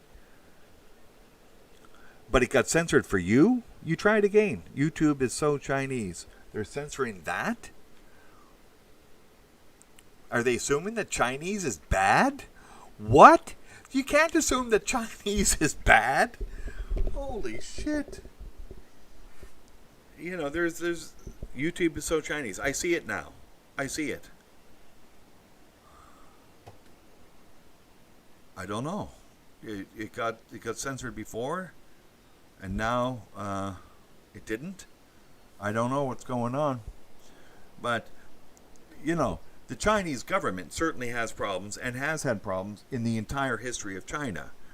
But being Chinese is an adjective referring to the sum total of what it is and was and possibly will be. To be Chinese in terms of culture, music, food, language, everything, and referring also to the temperament and cultural features of the people.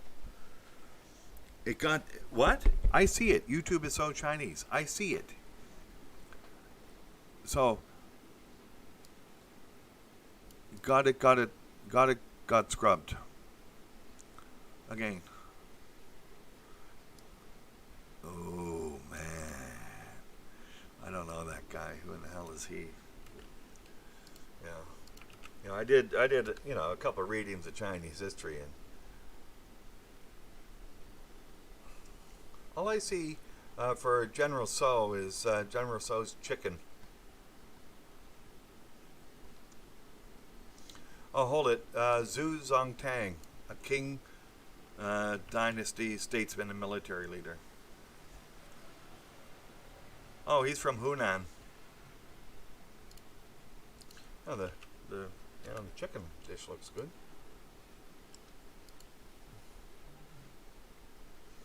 Yeah. Referred to as General So. Yeah. I don't know. Oh, he was like mid 1800s. Whoops.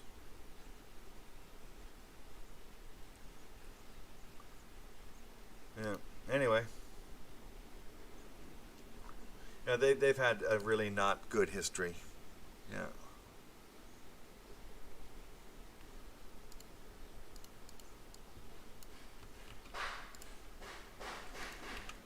There. Sorry for the pause. The pause indicates multitasking and linguistic tasks. Is this getting goofy? I went through General So. It let it up because there's a chicken dish named after him. Yeah, but YouTube is so Chinese. That is appearing, at least now. And is that an insult? You're so American. Is that an insult? Well, no. You're so Canadian. Is that an insult? In fact, I refer to myself somewhat as Canadian. I'm quite polite. I apologize. If I bump into you, I apologize. If you bump into me, I apologize. You know, I'm Canadian. You're so Canadian, MV. You're so Canadian. And, yeah, the Chinese put too much salt in their food. Yeah, but salt can be good. Okay, yeah, but I know what you mean. But they got, they got the MSG thing from the Japanese. You know, they invented it in 1905. Whoops.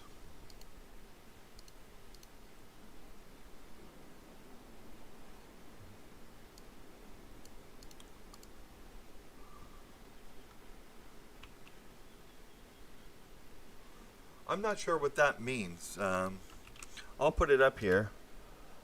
Well, Chinese is kind of bad, but only because they have an Asian boner for communism. Oh, I see. Yeah. An Asian boner for communism. I get it now.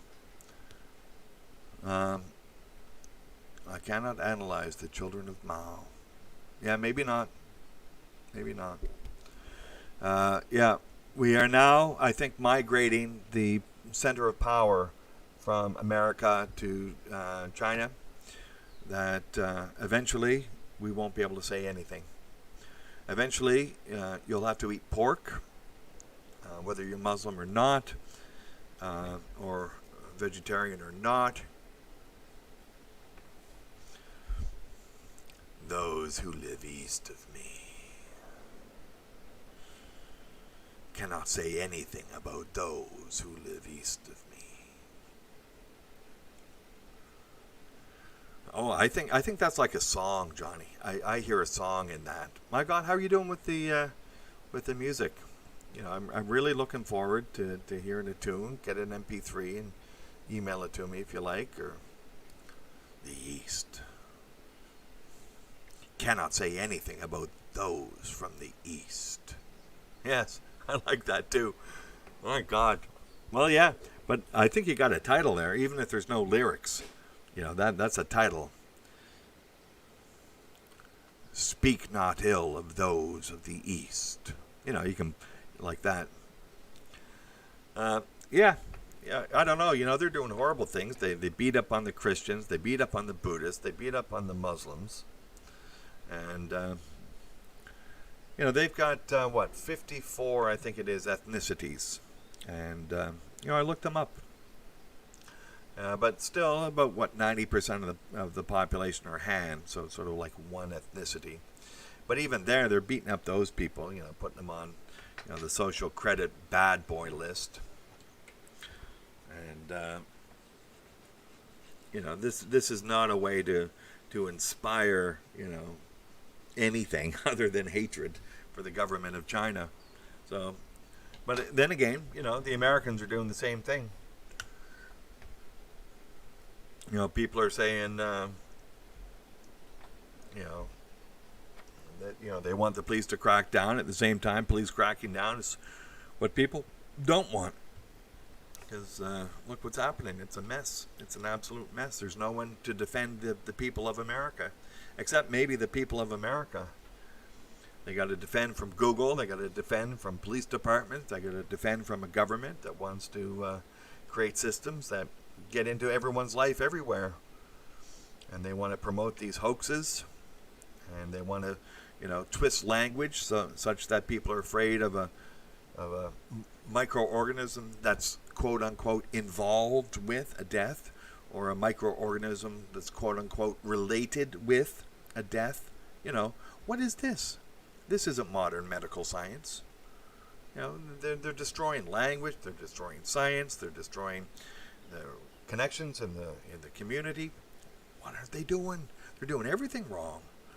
They turn the criminal justice system into a prison industrial complex.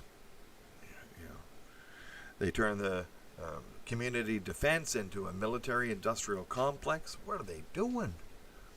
This is going wrong in every way. Yeah. Yeah. He definitely is. Yeah.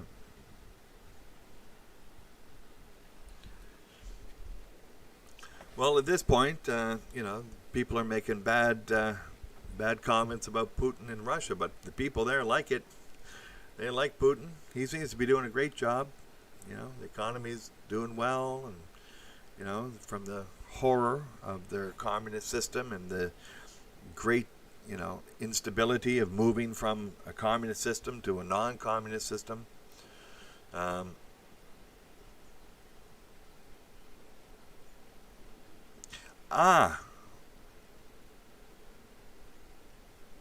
Yeah, Putin sucks dick.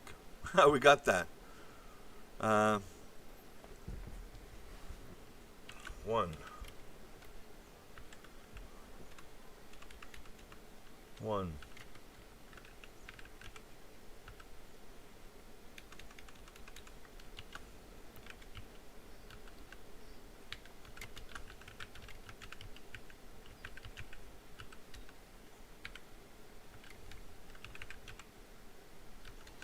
There. Did you get my my number 2 there?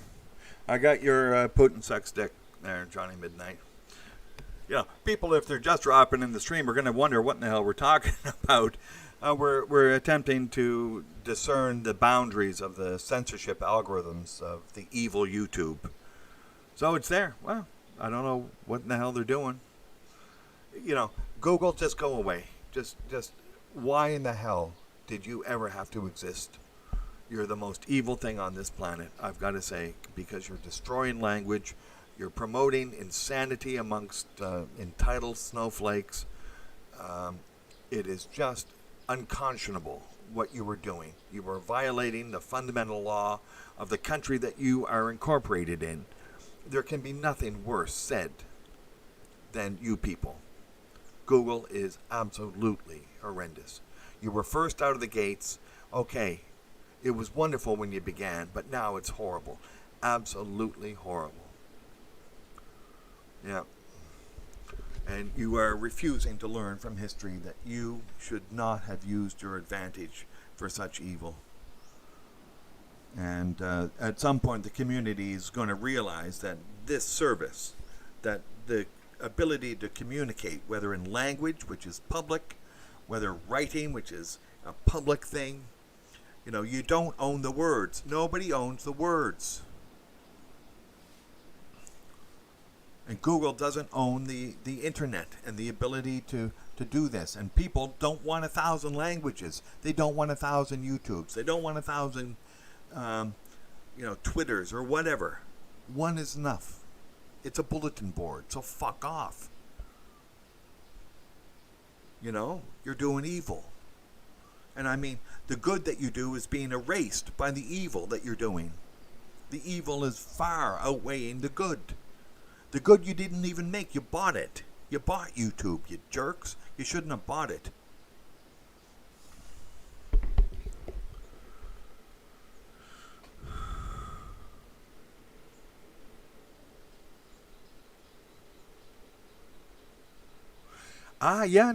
MGTOW.tv. I have an account there. I haven't been there in a while. But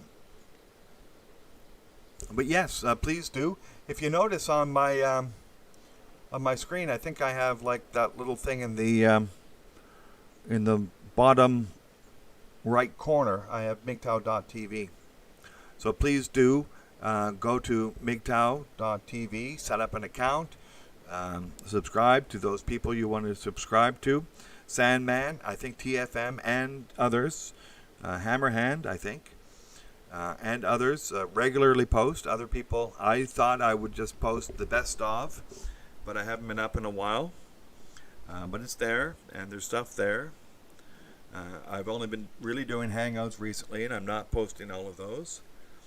And but there's stuff up there, and I recommend people get a channel, and it's like our own private television channel.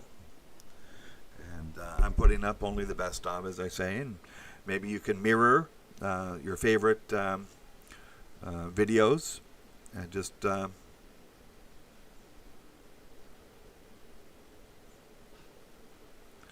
wow, nice one. Yeah.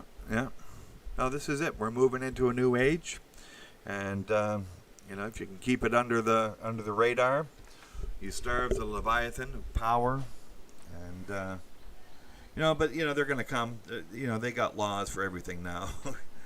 What isn't allowed is forbidden, and we've gone from a civil society into a command society.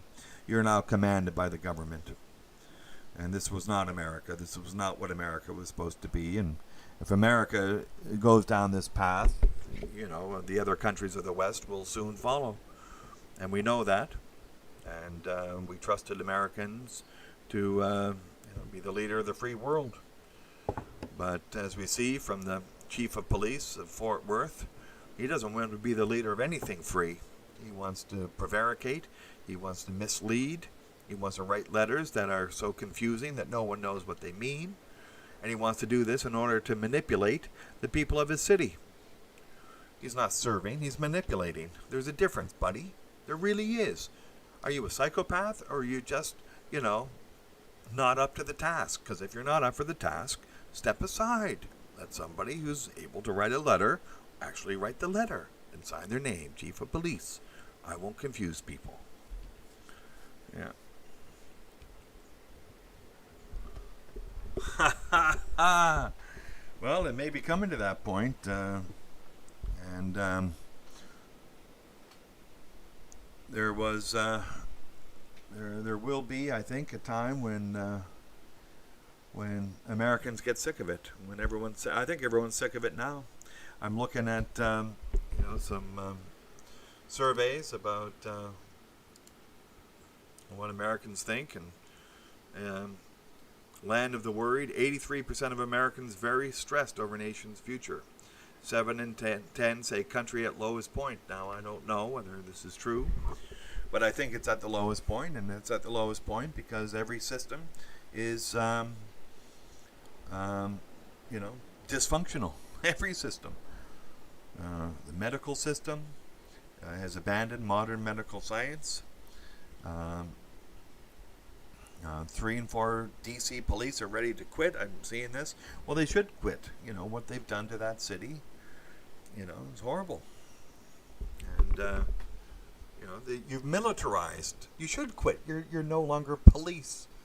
You're now, an army in disguise. This isn't, nobody, leave it to Beaver police is what people wanted. But unfortunately, they started destroying the black family, so black men are, dispossessed, and then they made, lawful acts like smoking marijuana arrestable, and they started being violent everywhere, violating Peel's, principles that you don't go violent, don't, unless you absolutely have to. But they put in these systems, and that's it. Yep.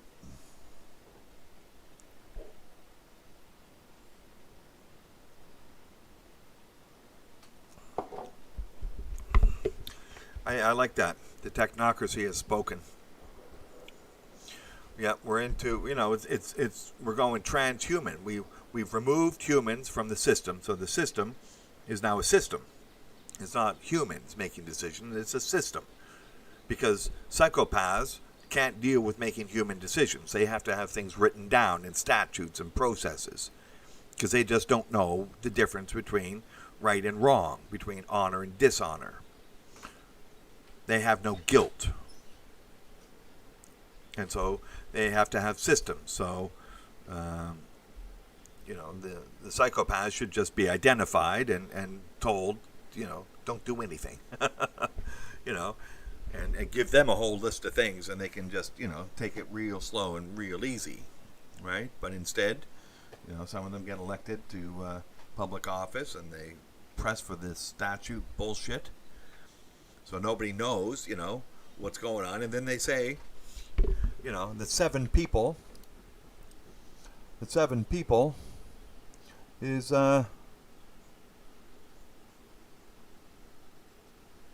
where is it? No. 7 people is a riot. Look at that. An assemblage of 7 or more persons. 7! 7 people is a riot in Texas. What are these people, stupid? Are you fucking stupid in Texas? 7 people. You're stupid. I can't help it. I can't help it. This is stupid. I can't believe I'm reading this. This can't be right. Are you fucking stupid? 7 people. For God's sakes, no one's going to agree to that.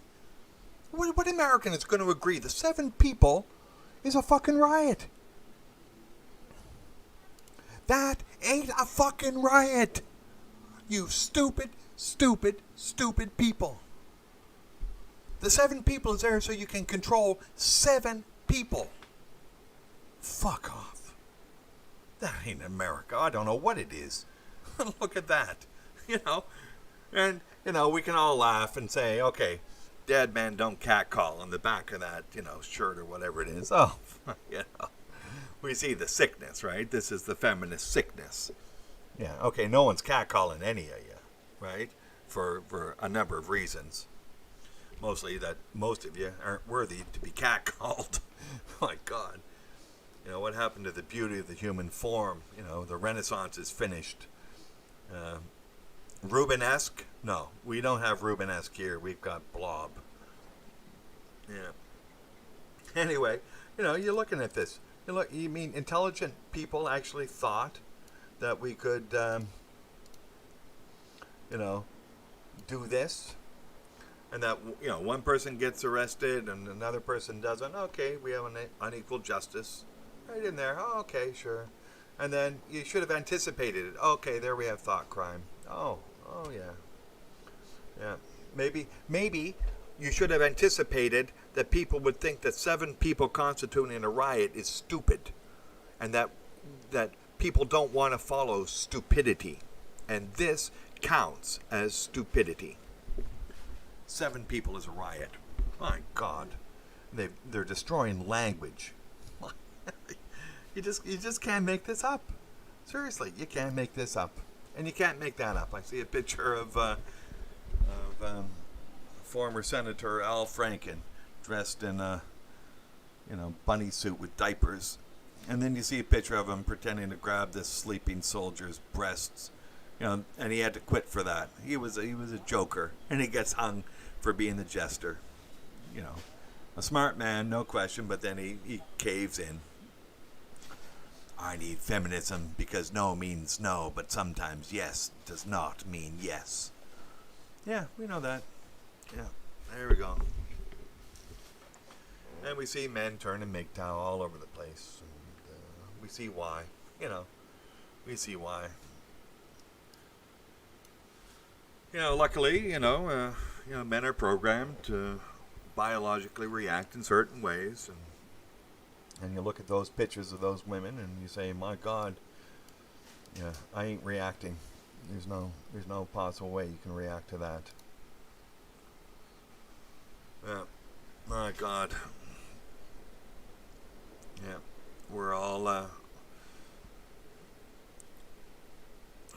wondering where in the hell we should go.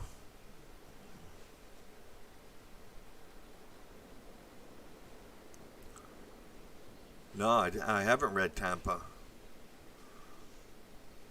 But if it's number 2 after Marquis de Sade, then okay, yeah, it's pretty sick. Yeah.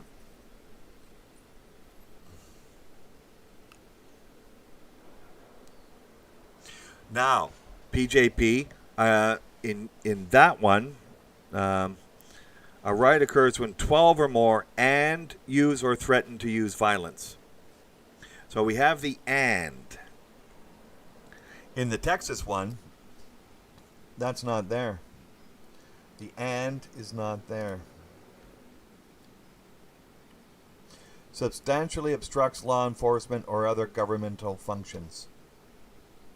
Obstructs. So you're standing in front of a doorway, marching back and forth. Or somebody says, I am afraid to go in because of these people standing there with the signs. Oh, okay. That's obstructing the government function. Riot. They don't have to use or threaten to use violence. And 12 people, I don't know. there's other laws for disturbing the peace or blocking a public thoroughfare. There's other laws. A riot ain't 12 people. I'm sorry. But however, the threatening of violence, that changes the whole thing. In Texas, you don't have to threaten violence. And again, the letter, and this is key too. The letter has the protesters.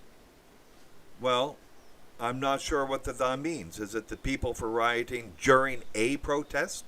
Is that the protesters? Or is it, since that time, the protests have been protected? Are there the people in those protests? In which case, he's dropping the charges for rioting that have resulted from the protests. Rioting from protests or rioting from riots? I'm not sure. What the hell is he saying? If there's a protest, then there's not a riot. If there's a riot, then it's not a protest. I don't know. You're destroying language in order to manipulate people, and you're not giving clear information at all. Maybe you don't understand it yourself because it cannot be clear. Because 7 people doesn't a fucking riot make.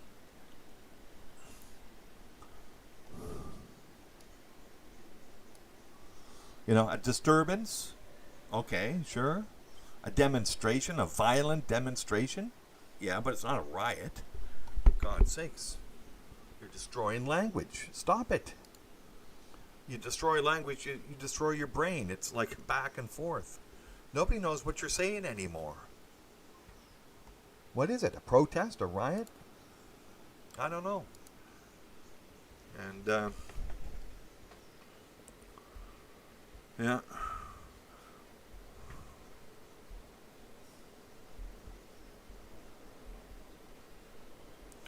Yes, time in the bottle. Yeah, that's it. Hypocrisy. Again, that's it. We don't know. The hypocrisy is through and through. They've destroyed language with hypocrisy. They've destroyed morality with hypocrisy. They've destroyed, community standards with hypocrisy. I don't know. And this is true in Canada. I don't know. It seems to be true all across the West. Nobody knows what's going on anymore. Nobody has any idea. Everyone's equal, but some are more equal than others. I think that's the only way we can say it.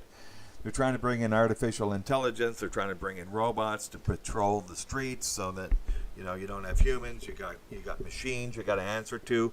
This is a great world. This is a great world. Yeah, and people think that it is a great world because they're psychopathic. We've got to find out the psychopaths. We've got to find out the people with vested interests and get them out. We've got to stop the destruction of language. Does the SARS-2 virus cause the COVID-19 illness, yes or no? Not involved with, not related with. It either causes it or it doesn't. And if you don't know, then shut the fuck up and leave us alone. And come to us when you have some, information that's valuable. Yeah. Yeah, virtue and integrity are non-existent now. Apparently, we see that. And the only place I think we can find it now is in MGTOW and maybe some other places. There are virtuous people. And, again, we don't know until you die whether you've lived a virtuous life. This is Aristotle's thinking, and maybe it's true. What does it mean to be human? Well, we don't know until all humans have died. What was his life like? Well, we don't know until he dies. And in his death, we can see how he lived. And, Chicago is a hotbed of this leftist, manipulation. The snowflake Central, Chicago. Yeah. Depends. If you got to work in Chicago, then you're tied to it. And now I think more than ever, it's time to see about getting a new job, getting your CV dusted off, brush it up a bit. benchmark your CV against other CVs and take some courses, get some skills. Has been doing it, and we've been discussing it, and he's doing great with a number of expansions of his skill set in multiple directions. And in the time you have, put it to good use. Enjoy the time off and enjoy the roses. Go out and smell the roses. Have some fun. Do some fun stuff. Yeah. Yeah. And now in all the disturbance, we've got a Chinese invasion of Hong Kong and China and India. Apparently, no shots were fired. Trav, and that was interesting. No shots were fired. They were using iron bars and fist fighting and throwing people off of cliffs. I don't know. I just glanced at some of the reports, and this is great. The two largest countries on the planet are fighting hand to hand up there in the high Himalayas. Yeah, got nothing else better to do. Woohoo! At the same time, apparently, the Indian press are publicly, and this will get the channel banned if anything will, showing pictures of the president of China, Xi, with Winnie the Pooh. And my God, the resemblance is keen. I'm going to say that. But again, the Chinese don't like free speech. They don't like to lose face. Well, they should lose face once in a while and bring them down to earth. You're not free. You are the butt of jokes, aren't we all? And but no, you don't want to take that. You want to be, you want to go to heaven with everyone thinking that you're heavenly. It's me no likey free speech. Yeah. God, they got trouble with the R's and the L's. Apparently, if you don't hear the difference before you're a year old or something like that, you just cannot hear the difference. Yeah, I don't know. But Winnie the Z. Now there's a book. That book will be banned in China sooner than you can say Winnie the Z. I'm surprised I got through, Sid. My God, the censors are they're losing it. They're losing it. Yeah. Everybody was kung flu fighting. Yes, that's what they think, isn't it? They got issues in both India and China. Men's issues, definitely, but now they're disposing of men up there, and beautiful territory up there. I was up in northern India. I wasn't in Ladakh, though I met people who were, and at the time, and they said it was lovely over there. And I was on the other side, the eastern side. I went up to see Kim, and it was beautiful up there. The Shangri-La. That's what it was. It was Shangri-La. Up in the Himalayas, very cold, at night. Definitely need a blanket. You go up, you go up, you go up, you go up. Jesus, it was up and up and up and up. I think I took a train up there, at least part of the way. I guess I took a bus part of the way, too. But, it was a long trip up from Calcutta, I gotta say. And, nestled there, that little strip of land nestled between Bhutan and Nepal. Yeah. I'm on the road to Shangri-La. Da, da, da, da, da, da, da. Yeah, that's what I was singing. But now they're fighting hand to hand. And again, it used to be Tibet, right? Tibet used to border up there, but the Chinese went into Tibet. And again, the Tibetans are not Chinese, but the Chinese wanted it, so they took it. And shenanigans? Shenanigans? They can't censor shenanigans. What the hell is shenanigans? He's up to his all shenanigans again. What? Man, I gotta look that word up. What the hell could that mean? Shenanigans. It's just bad stuff, isn't it?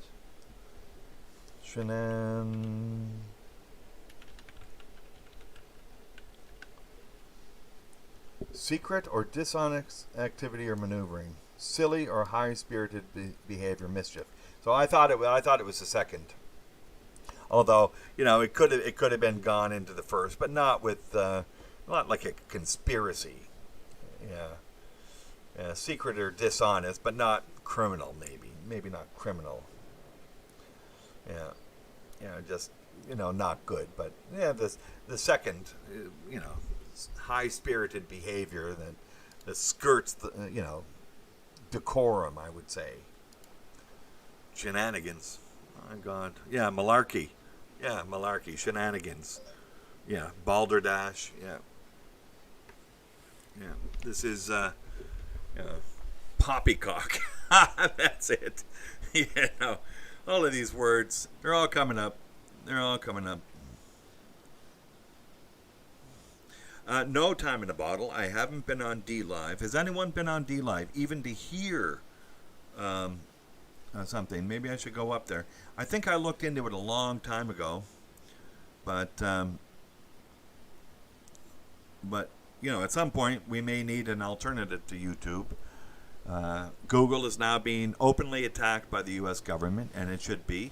Some judge should just come up and say, you follow the Constitution of the Republic of the United States of America, or disincorporate and get the fuck out. And then Americans will reconstitute a platform that follows American law. And then everyone will join in, because everyone basically looks to American law, at least the Constitution, as the best solution. But again, the Constitution has been hijacked by it was hijacked by John Marshall, and I just realized this, that Chief Justice Taney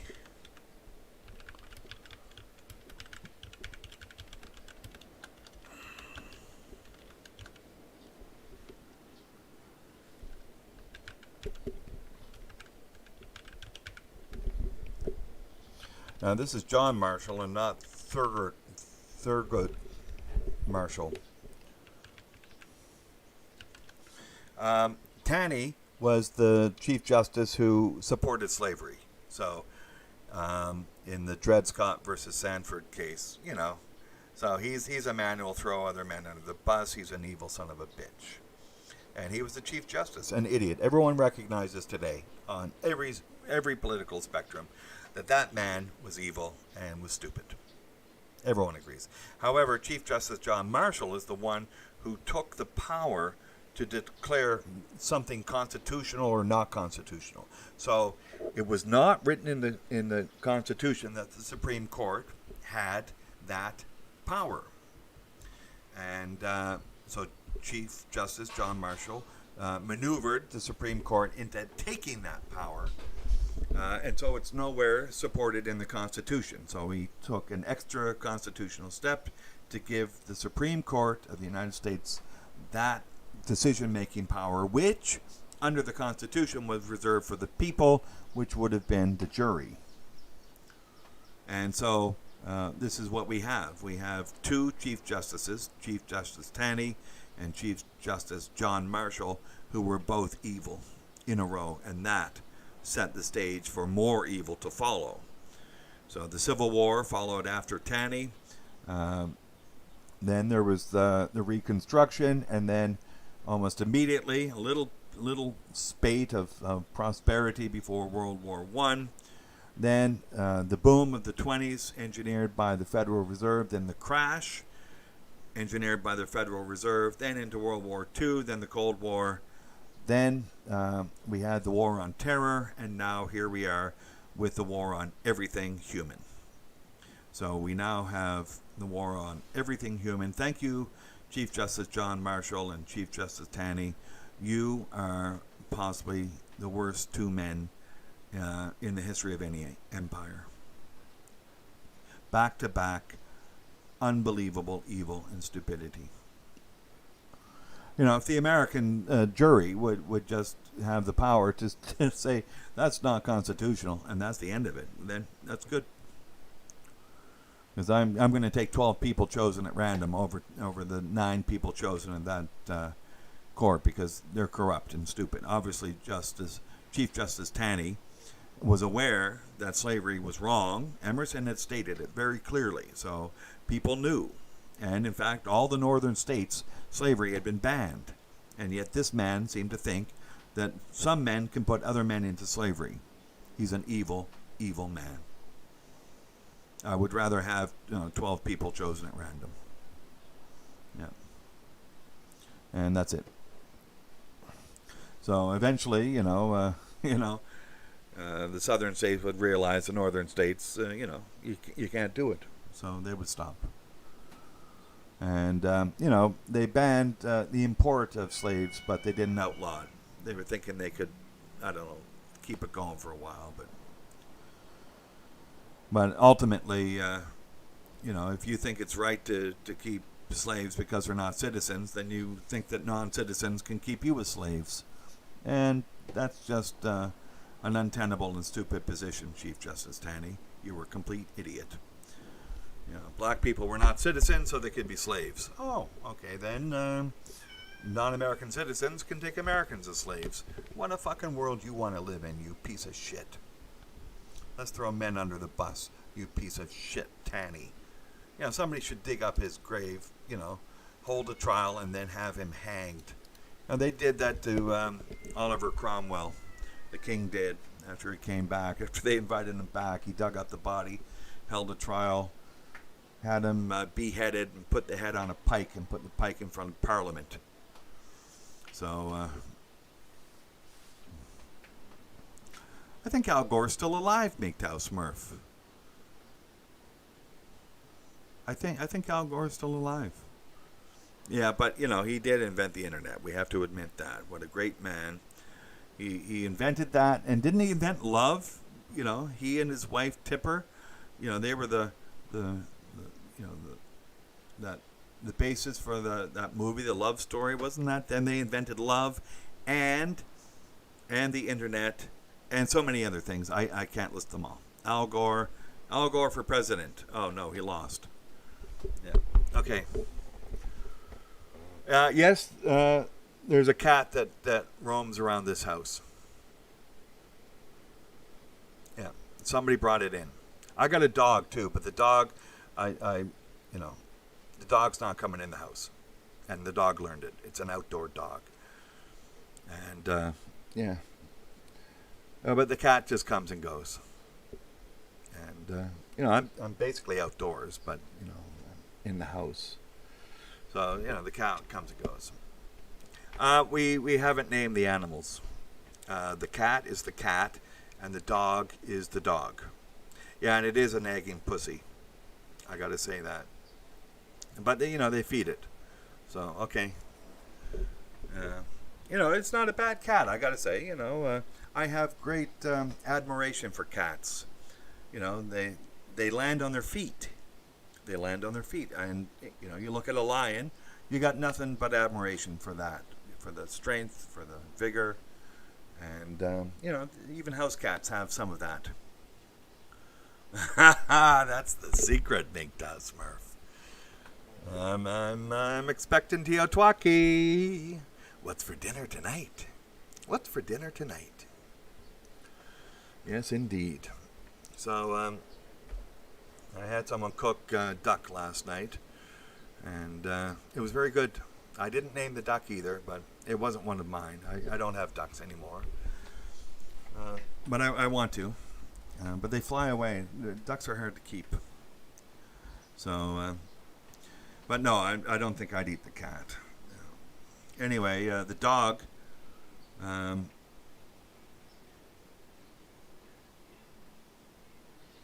What do you mean car? Yeah, where are you? Oh, cat. Where am I? MV, Asia. Cat. Oh, yeah. Oh, my God, JV. Oh, I get it now. Sorry. Yeah. That's right. No, that was the trouble. I had dogs before, and I could never keep them. They ran away. But, some of them didn't really run away. They went somewhere, and then they were captured and sold at the Korean restaurants in town. Yeah, okay, it's nasty to think about. I don't like that, although some of the dogs I didn't really like. But I got a dog now. It just came by. We came back from the city, and this dog just showed up. It's got a bung third leg, and it looks like it's been shot, I don't know, 10 or 15 times with, I don't know, 10 or 15 rocks thrown at it or something. It's a wonder it's alive. Anyway, it comes and goes too, and we call it the dog. So it's the dog. And then hot poodles on noodles. Oh my God, that's great. Hot poodles on noodles. Yeah. Hey, can I get some hot poodles on noodles?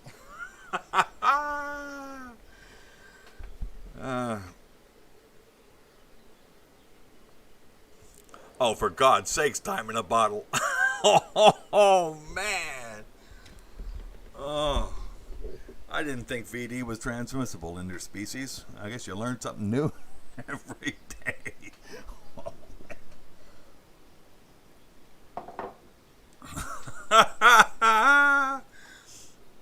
Oh, I would give the green face emoji to time in a bottle's comment. Yeah, no, we know you're kidding, PJP. No.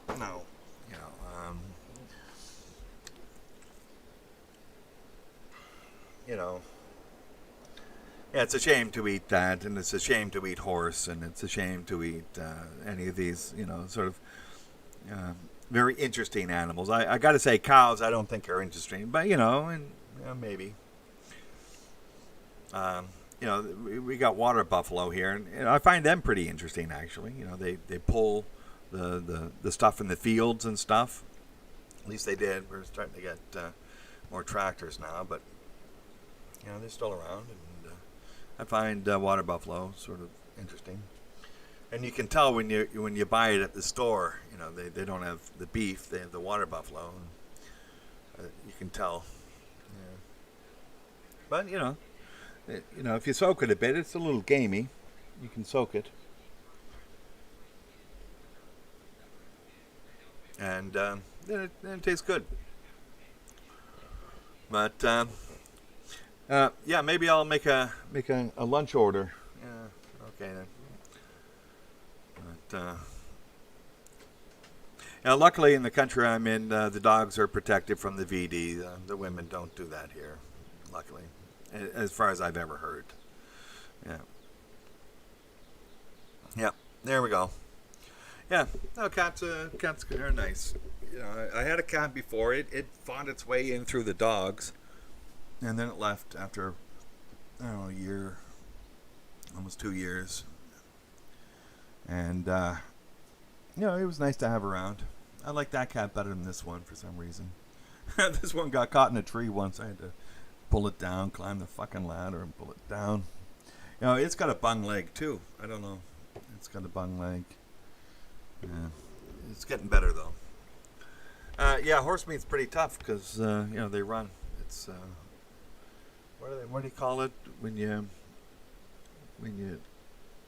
sinewy. Yeah. But I suppose if you kept a horse from running and massaged it and shit like that, you could have tender horse meat, but that's sort of a waste of a horse, isn't it?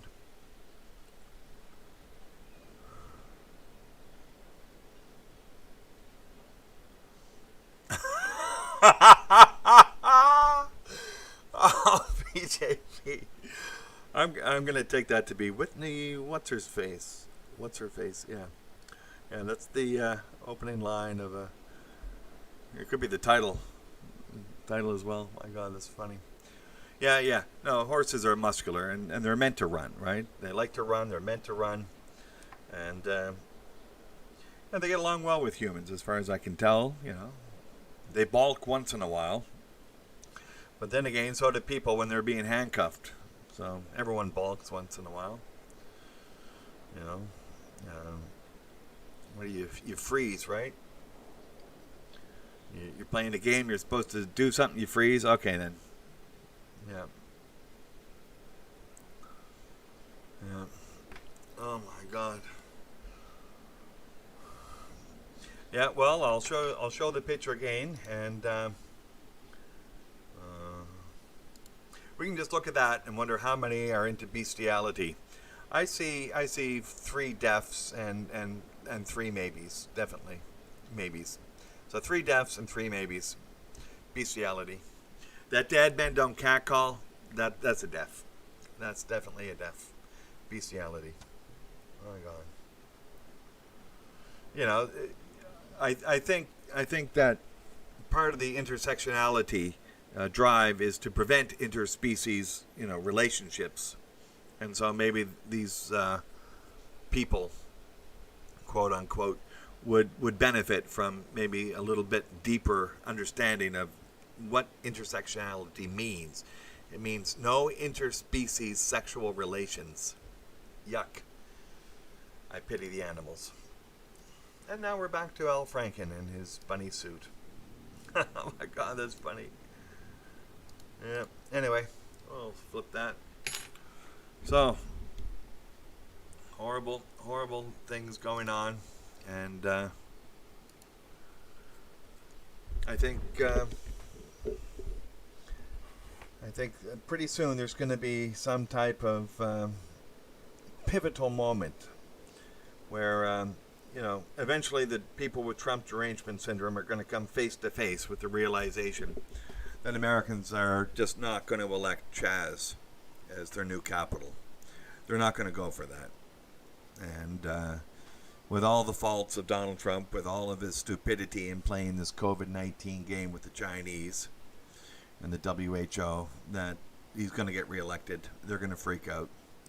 Apparently, I heard from a pretty keyed-in source that there have been 12 attempts at his life. That he's got some doubles, and that there have been 12 attempts on his life. So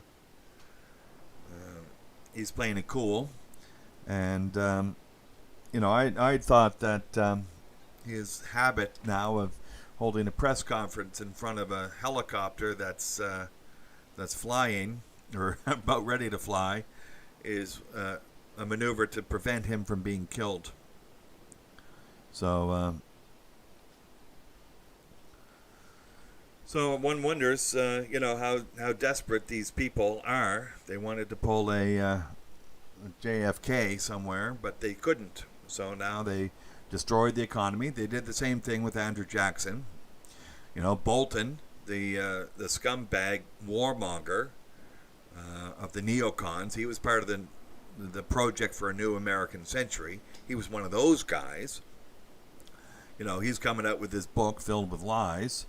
And they're pulling out all the stops to try to get Americans not to vote for this guy. And, I don't think enough Americans are going to fall for it. They didn't bring down the economy. That was mostly the Democratic governors.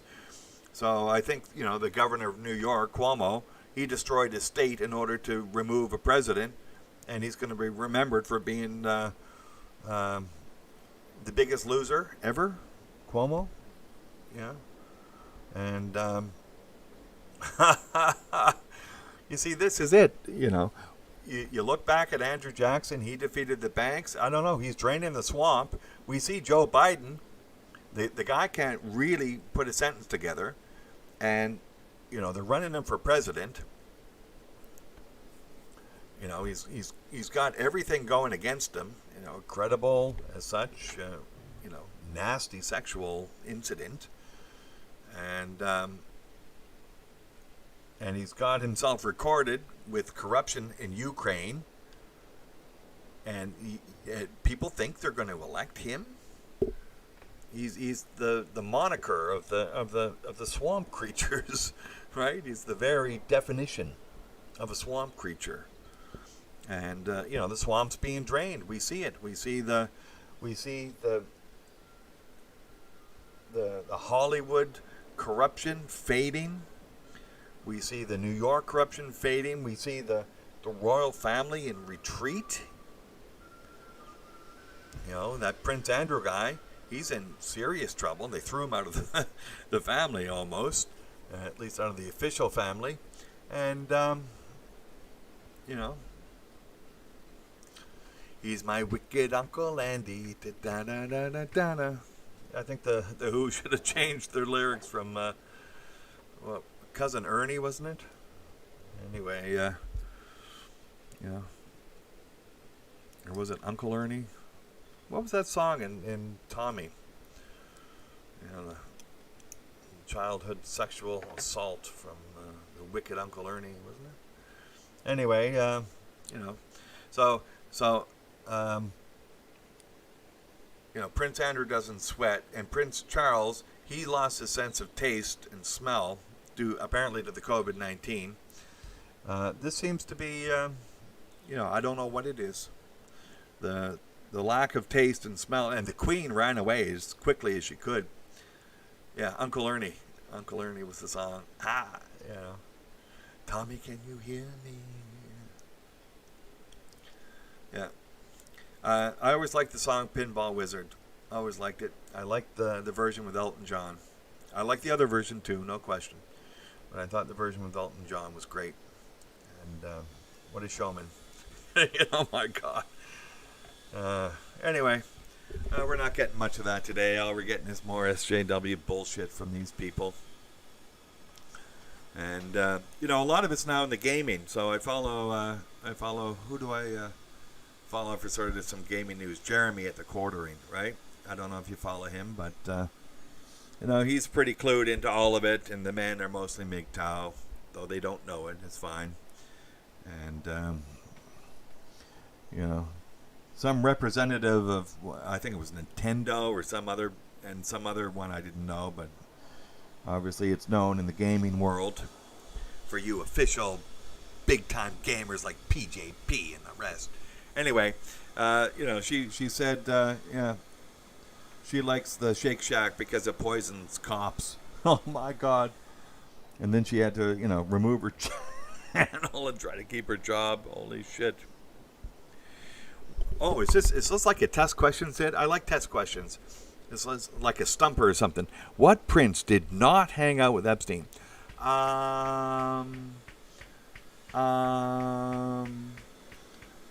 Is this for like 200 points or something, or 500? Because, you know, I'll take it more seriously if it's worth 500. Which prince did not hang out with Epstein? Is this like a trick question? Is there an answer? Like, did the prince have to be alive when Epstein was alive? Because maybe a prince was born last week or something. Is this a trick question? I think they all know each other, don't they? All the people in the 1% of 1%, they all just know each other.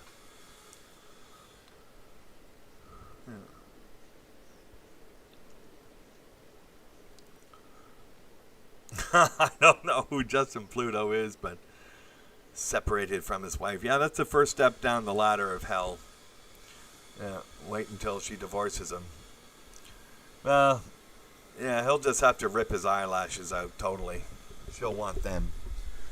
What that bitch wanted, slash his hat. Somebody will want his eyelashes. Yeah. No, this is moving down that the ladder to hell. That's what you get being in the blue-pilled world. This is what you get being in the blue-pilled world. Justin Trudeau separated from his wife? No way. Really?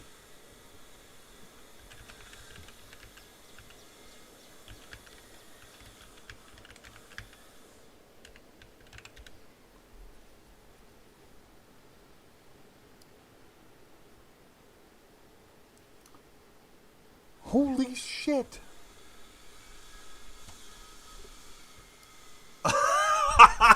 No way. Okay. I gotta take a I gotta take a break. How come I didn't hear that? Okay, I'm gonna do some music here. I think I'm gonna do number 4. Oh God. Which one is this?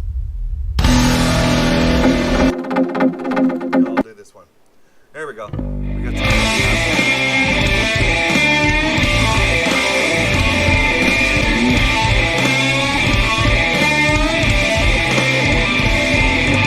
Once was a girl who was born to a queen. Once upon a time ever seen. Once upon a time in a land far away, all the young boys and all the gentlemen tried to win the hand of the fair maiden, tried by the sword till somebody wins. Once upon a time in a land far away, once upon a time in a land far away.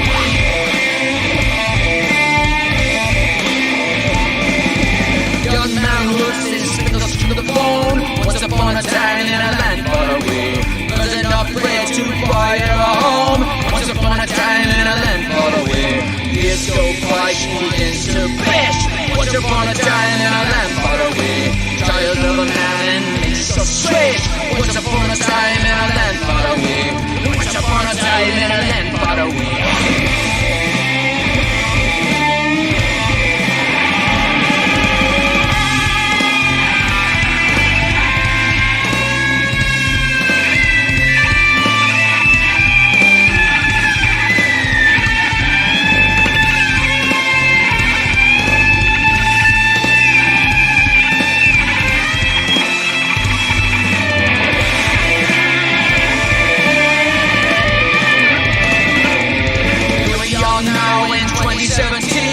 Once upon a time in a land far away, love is the same as it's always been. Once upon a time in a land far away, find you a girl and make her your wife.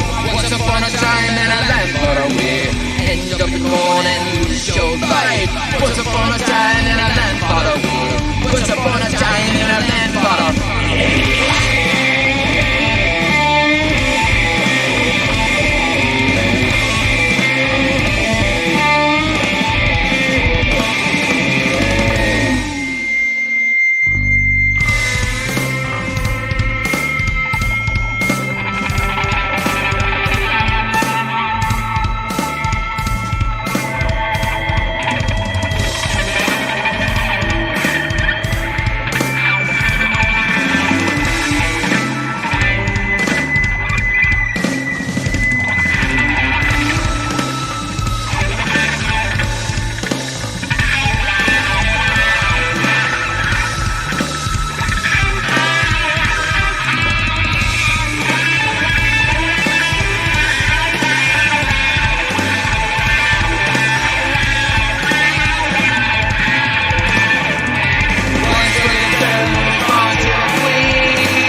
Powering on. Mic on. Charging battery.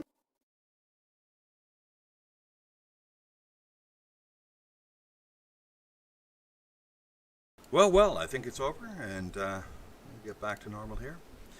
Yeah, my God. No, neither do I. It's just, my God, he's now being cucked. This is it. He's a feminist. Everyone's a feminist. It doesn't do anything. My God. Delusion. Stupidity, delusion, stupidity. It's he's living away from her in one of his other mansions. Well, he doesn't have it. Well, actually, he might, his father was rich. He was rich. So, yeah. Somebody's living in Rito Hall. I just looked it up.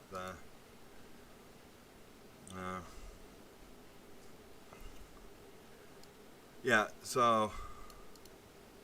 My God.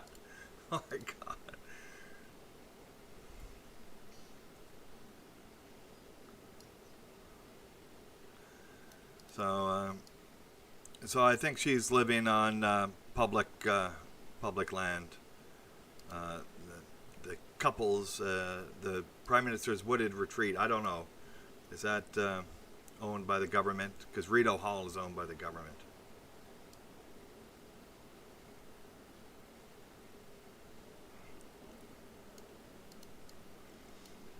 Yeah, some Liberal Party financier has offered her the use of his house, Frank Gustera.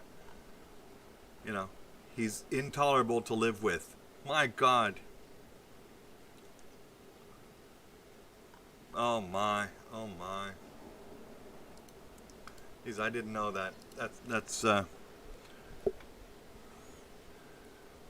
Oh yeah, no, that was Macron of France married his secondary school teacher who was like 30 years older than him.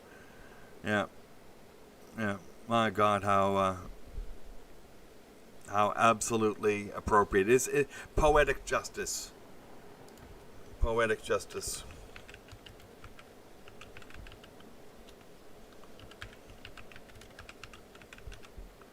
Poetic justice for Justin. I think there's something in that. Yeah. I know, my God. This is... Oh, my. What a cuck. What a snowflake cuck. How did he ever become Prime Minister? Canada's gone downhill so far since I left. And it was going down when I was there, obviously. I felt it. I saw something happening. And not to say that the rest of the world won't follow. It may follow, and there'll be disasters here and there. And yeah. What kind of... Yeah, exactly, Aaron Rubin. I agree. The kind of cuck country that's given up. You know, you talk about the heavy loads down south. I think they're heavier in Canada because it's colder. You got more excuses not to lose any weight. So, yeah, it's time to pay the Pied Piper. Yeah. My God, she said she's going to stay married, just not live with a guy. Obviously, he's intolerable. I'm a feminist. Oh, shut the fuck up. Be a man. And if he were a man, he would, say, yeah, I wore blackface, and I didn't care. And I still don't care. As opposed to the weaselly, line he takes. Yeah. Yeah. Oh, yeah, she's going to, it's going to be definitely 6-figure, if not 7. I don't know how rich he is. Pierre Elliott Trudeau wasn't that rich. Rich enough. But I don't know how much his divorce cost him. She's still alive, right? Justin's mother's still alive. And, he's got a stepbrother. Or, sorry, half-brother. He's got a half-brother or something from that, Pierre Elliott Trudeau had a kid when he was like 70-something, right? He met this lawyer and boffed her. He was 70-something. And, but one of his brothers died. Who was it? Sasha? Was it Sasha that died? I forget. No. Yes, the cancel culture bell tolls for thee. Yeah. It's getting hairy. It's getting hairy. Auto shutdown initiated. Oh, shut the fuck up. Did that come through again, by the way? I heard it just through my ears. I'm not wearing the headphones, but... no, I don't think Justin Trudeau will ever be forced to eat bologna, but,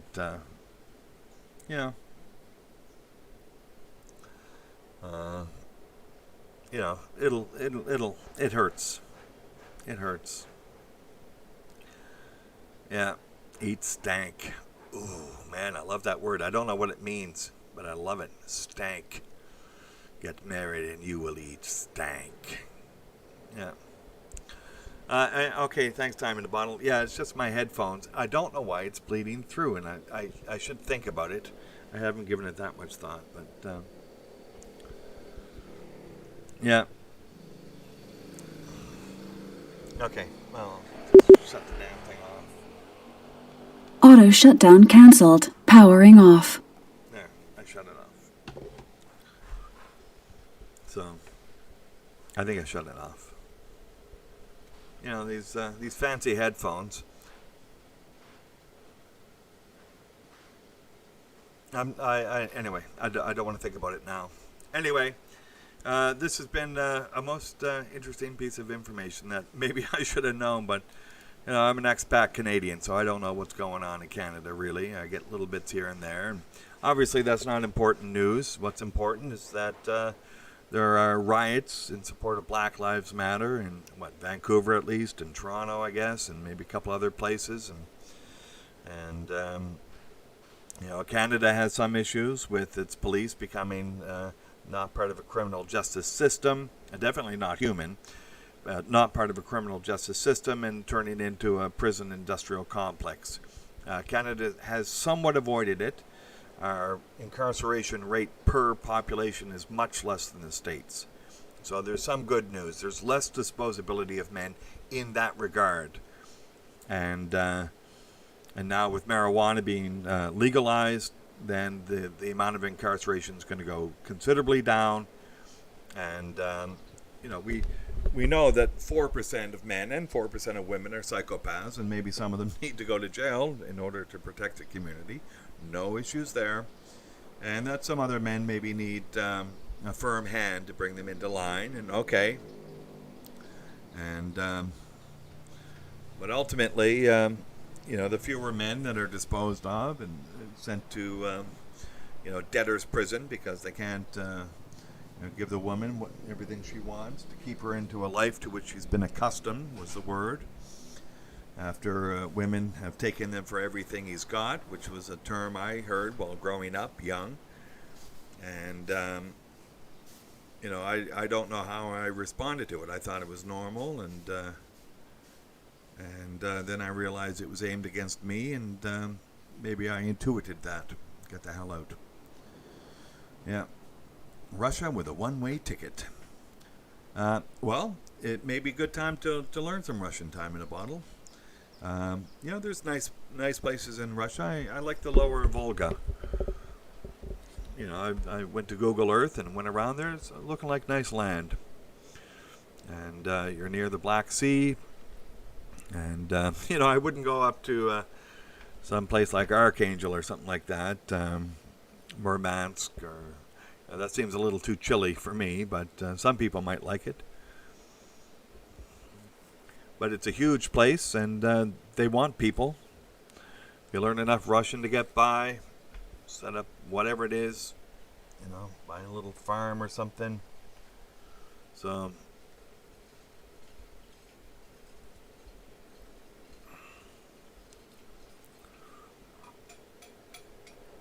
yeah. Oh, I see. Yeah. I'm not sure what you mean by sycophants, because there's another word,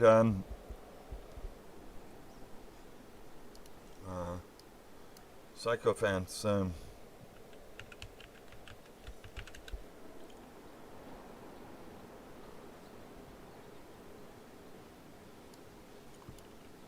Yeah, there's this word here. Whoops.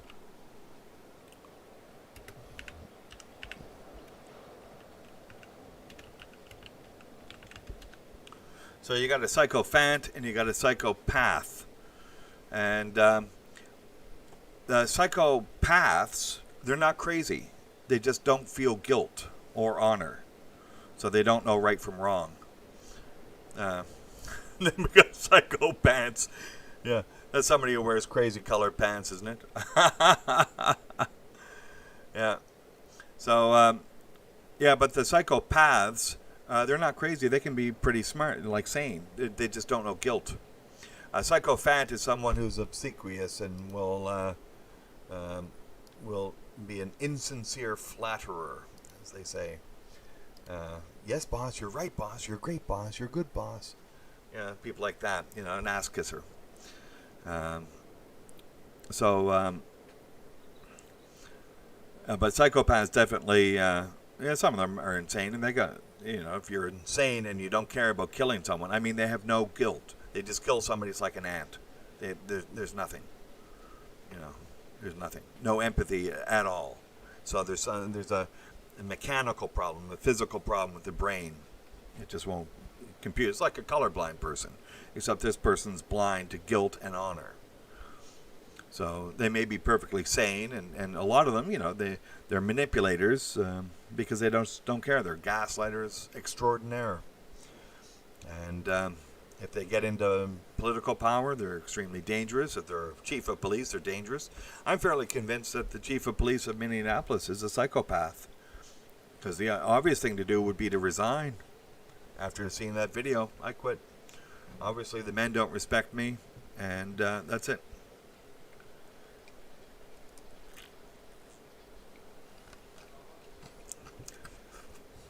Or I should probably say the office has, because there's probably women there, but the officers and these people don't respect the chief of police, so he should have resigned, but he didn't. He's probably a psychopath. A decent, an honorable man would resign, and this is part of the problem. There's no honor. There's no decency left.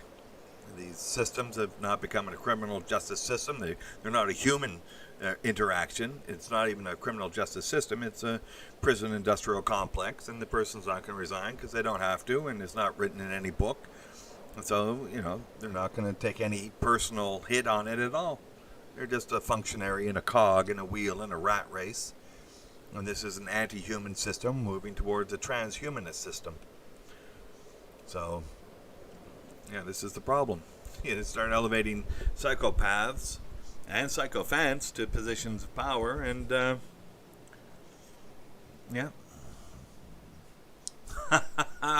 in a bottle. Yeah, I think there's something in there too. Narcissist and psychopath. Narcissist, psychopaths are definitely most commonly narcissists, and narcissists and women. I think that's definitely synonyms right there. Gynocentrism and narcissism. Oh, isn't that the same thing in different words? So, me. It's like that John Malkovich movie, Being John Malkovich. When he goes down the tube and everything's John Malkovich. That's a woman's brain. Oh man. Yeah, you want to see a woman's brain? Just imagine a woman in that John Malkovich movie when John Malkovich goes down the tunnel. Oh, and if you haven't seen the movie, see the movie. It's great. I haven't spoiled it. So.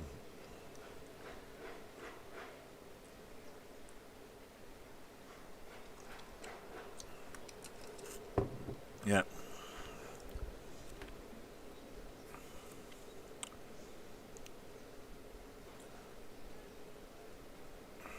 Yeah, that's it. Yeah. Well, this is it. Men build, and I don't care what you build. You want to build something? It doesn't matter. Plant a garden, build a house, make an idea. You're building that idea. And even if it comes in and goes out, and you're sitting in your philosopher's chair, your philosopher's armchair. See, that's where I was expecting to spend most of my life, and my God, I did, in my philosopher's armchair. And it's a fine place to be, just constructing different, whatever it is, ideas, thoughts, systems, whatever it is. And occasionally go out and build something here and build something there. And right now I'm building a new window. And you can hear the pounding going on. Can you hear that? There's pounding. It's actually not, I'm having it built. Because, I don't feel like, revisiting that. I can use a saw, and I can definitely use a hammer. But it's the measuring I don't like. It's the measuring. I just want to get it done and get back to my armchair. So let me sit in my armchair. Do some gardening, move some stuff here and there. But, I get enough worry about other things. And that's it. You choose your worries. You choose your problems. You choose which battles you're going to fight. And different battles seem alluring at different times. So what's capturing your imagination now? Go for it. Go for it. And I think this is the message in this time of great upheaval and uncertainty, to find what's alluring and to go for it. I recommend finding a new job, a second job. I recommend getting some offers on a new job, a second job, a third job. Keep yourself busy. Sometimes it's just better to work for someone else in their construction and get some resources up, and then, if you get more resources, suddenly you get some flexibility, and you can, go in a direction you thought you couldn't go in, and that will pay off maybe big. Maybe it won't. But there's some risk, there's some reward, there's a cost, there's a benefit, and I think this is the way we should, encourage young men to think. There's a cost, there's a benefit, there's a risk, there's a reward, and be honest. Look at the world to find out what those are for other men. And if you think you're different, you lying to yourself. You ain't no different. You're an interchangeable, disposable man. And the sooner you get to realize that, the better it is. And it's a harsh thing to say. My God, you are an interchangeable, disposable man. And through that, you say, well, that's what you think I am, but I think I'm something different. And every man in MGTOW thinks I'm something different. And so that's enough for me. And through history, there have been men who say, no, men are not disposable and interchangeable in any way. It's the system that makes them that. So I'm getting out of that fucking system. I'm finding my own way, finding my own system. And they've done it. And now, if there's no way to navigate through that system successfully, you get out of that system. Get out of the system.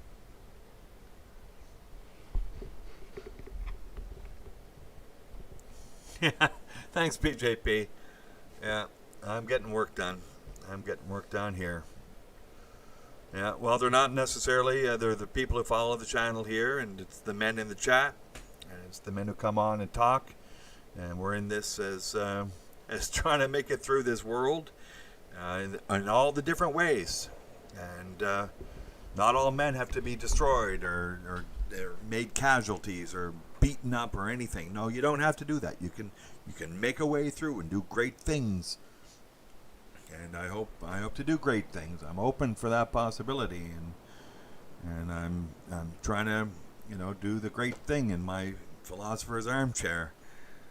And I made some insights this week, which were great, I have to say. I got them down. It was a struggle. It was difficult. It was actually exhausting. I think I'm getting old or something. I used to be able to do a couple of essays a day, and now I'm down to one. And I'm pulling the ideas at the very edge of my ability to pull ideas.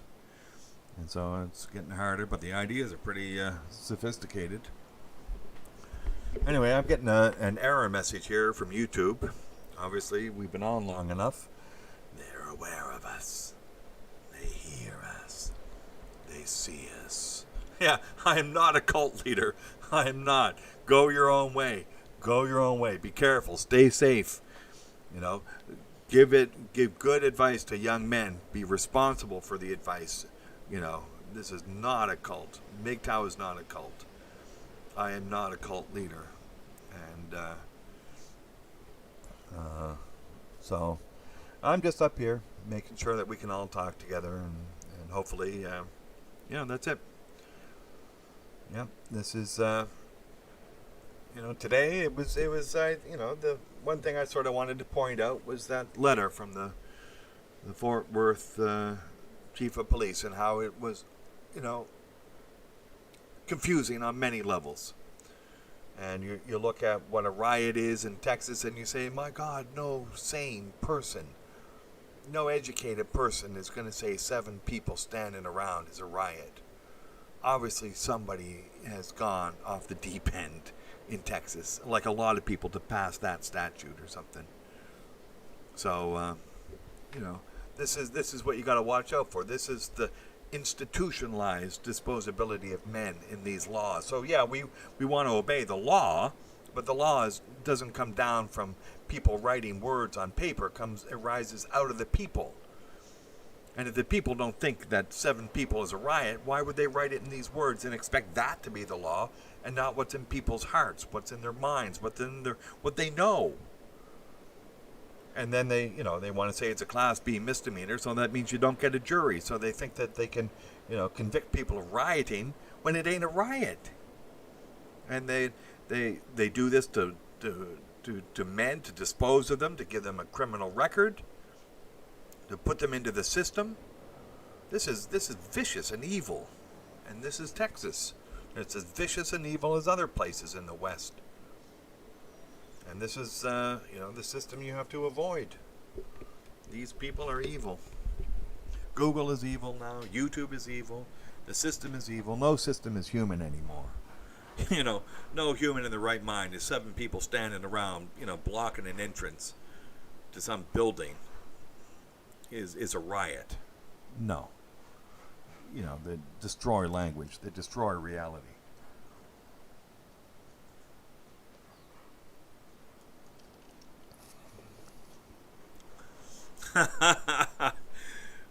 Yeah, I'm not quite sure what that means. We see fat women in Texas like that. We say, somebody's fence is down.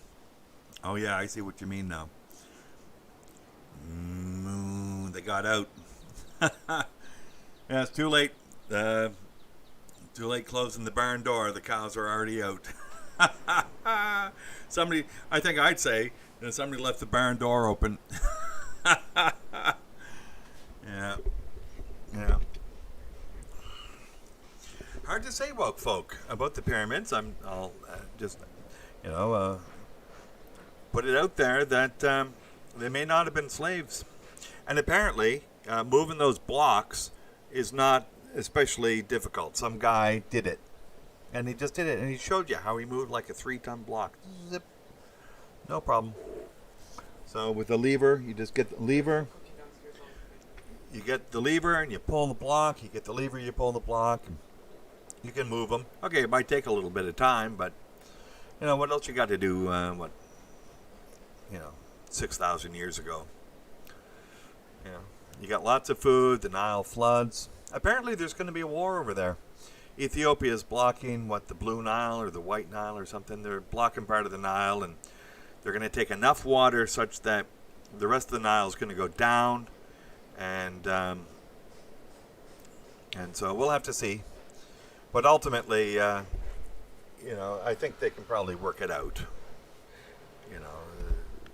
They can probably work it out. But who knows? Egypt and Ethiopia at war. It's like 2 E's are going to war, and China and India are going to war. Yeah, we got disposability of men.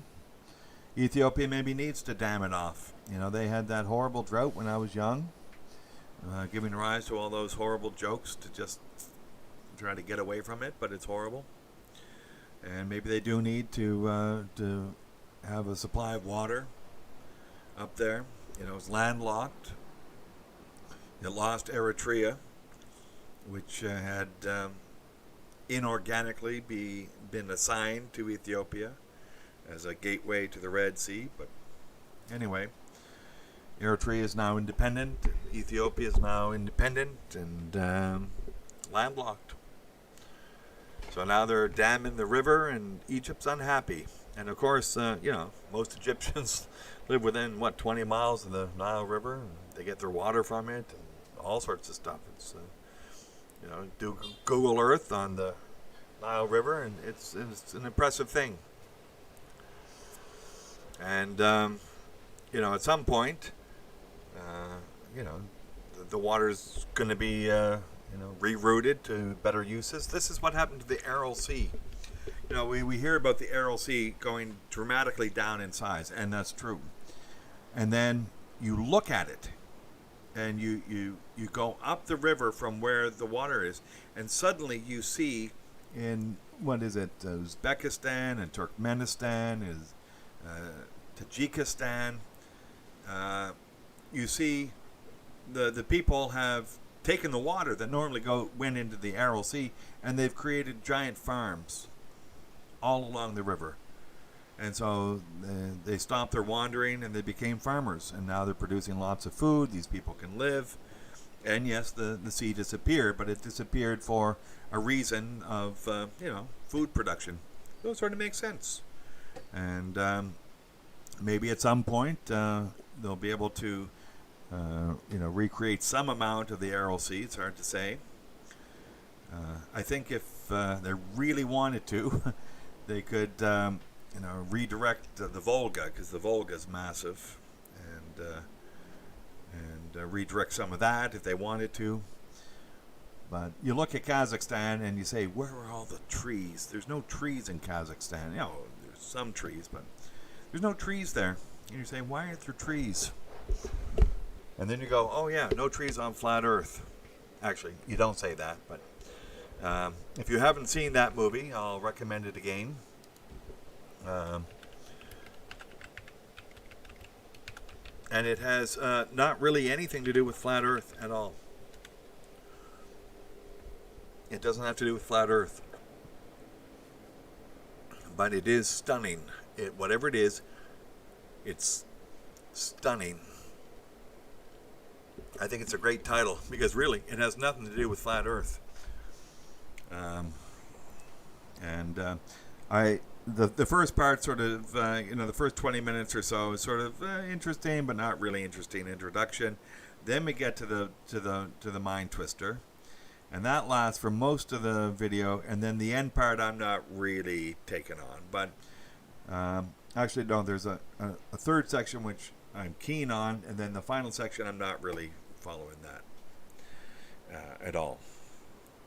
But definitely, the second part is mind twisting. The third part's interesting, and the fourth part, But it's a worldview changer, totally. Yeah. Yeah.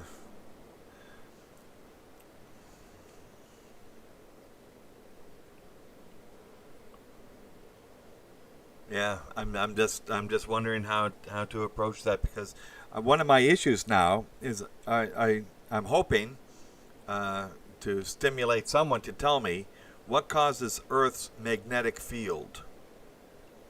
And I've looked into it, and I go for the science guys, and the last guy I had was from some French scientific university, and this guy's legit. And he says, we don't know. And it's pissing people off. And molten iron has no magnetic field. That's showable in a laboratory.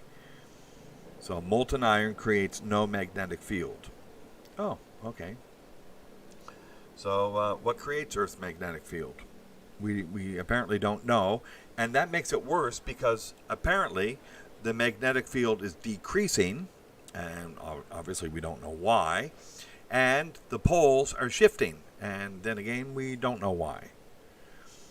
So it would be nice to know what creates Earth's magnetic field. So if anyone finds out, please let me know.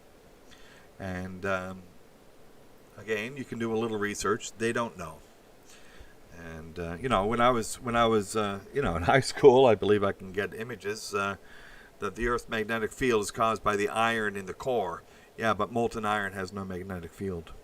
So, that's gone, and no one's saying it anymore either. They're saying a bunch of things. Yeah, most except, and again, that's not modern science. Sorry, that's just, they don't know. Let's just say, don't know. Don't fully understand or don't understand at all. They don't understand at all. Hey, yeah, dark energy. Might as well let's invent something. We can't demonstrate it at all. Dark matter, sure. What about dark imagination? Just my dark imagination running away, far away, far away from me. Just my dark imagination running away, far away, far away from me. Yeah, pole shift would be crazy. It apparently is going to happen. So it's going to happen. It's apparently happened in the past. We have some evidence of the alignment of all iron in rocks and stuff at various ages being upside down from other places. So we have some evidence of a pole shift. in the physical record of Earth.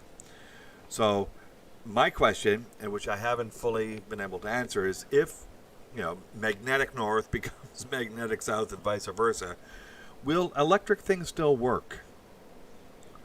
Will it work? And so I haven't heard an answer. Because you got positive and negative, and suddenly that's not in the relationship with the rest of the world as it was. So is anything going to work that's electrical? I don't like the word fully. Either you understand it or you don't. Either you can explain it in a cause and effect relationship, or you can't. So, the displacement of space-time by mass, that's the, that's the Einsteinian, curvature of space-time. So we're into the fifth dimension to create the effect of gravity. But it's not a fully. It's a disagreement because other people are talking about gravity waves. Some people are talking about gravity particles. And some people are talking about, as I say, the curvature of space-time. So it's like they just don't understand it. There's no fully. And I don't know why we just can't say we don't understand it. What the hell's wrong with that? We cannot explain it. We cannot create a laboratory condition in which we can regenerate or recreate gravity, or we can, create the electromagnetic fields of Earth, given, Earth, given whatever Earth's creating it with. And so,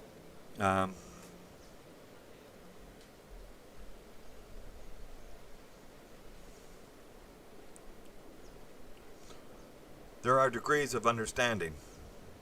No, sorry. I'm not giving you that.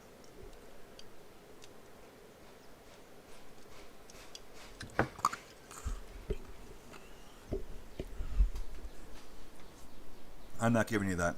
I put the pan on the stove. I turn on the element. And I see the food heating up. I don't need a partial understanding. I understand what the hell's going on. Yeah, I understand what's going on. I can go down all the way to the bottom. No, sorry, I can recreate it a dozen ways from Sunday. No, scientific understanding. Yeah, you can give yourself that. Yeah, but I'm not, no, not with modern science. Yeah, sure, there's degrees of understanding a woman's mind.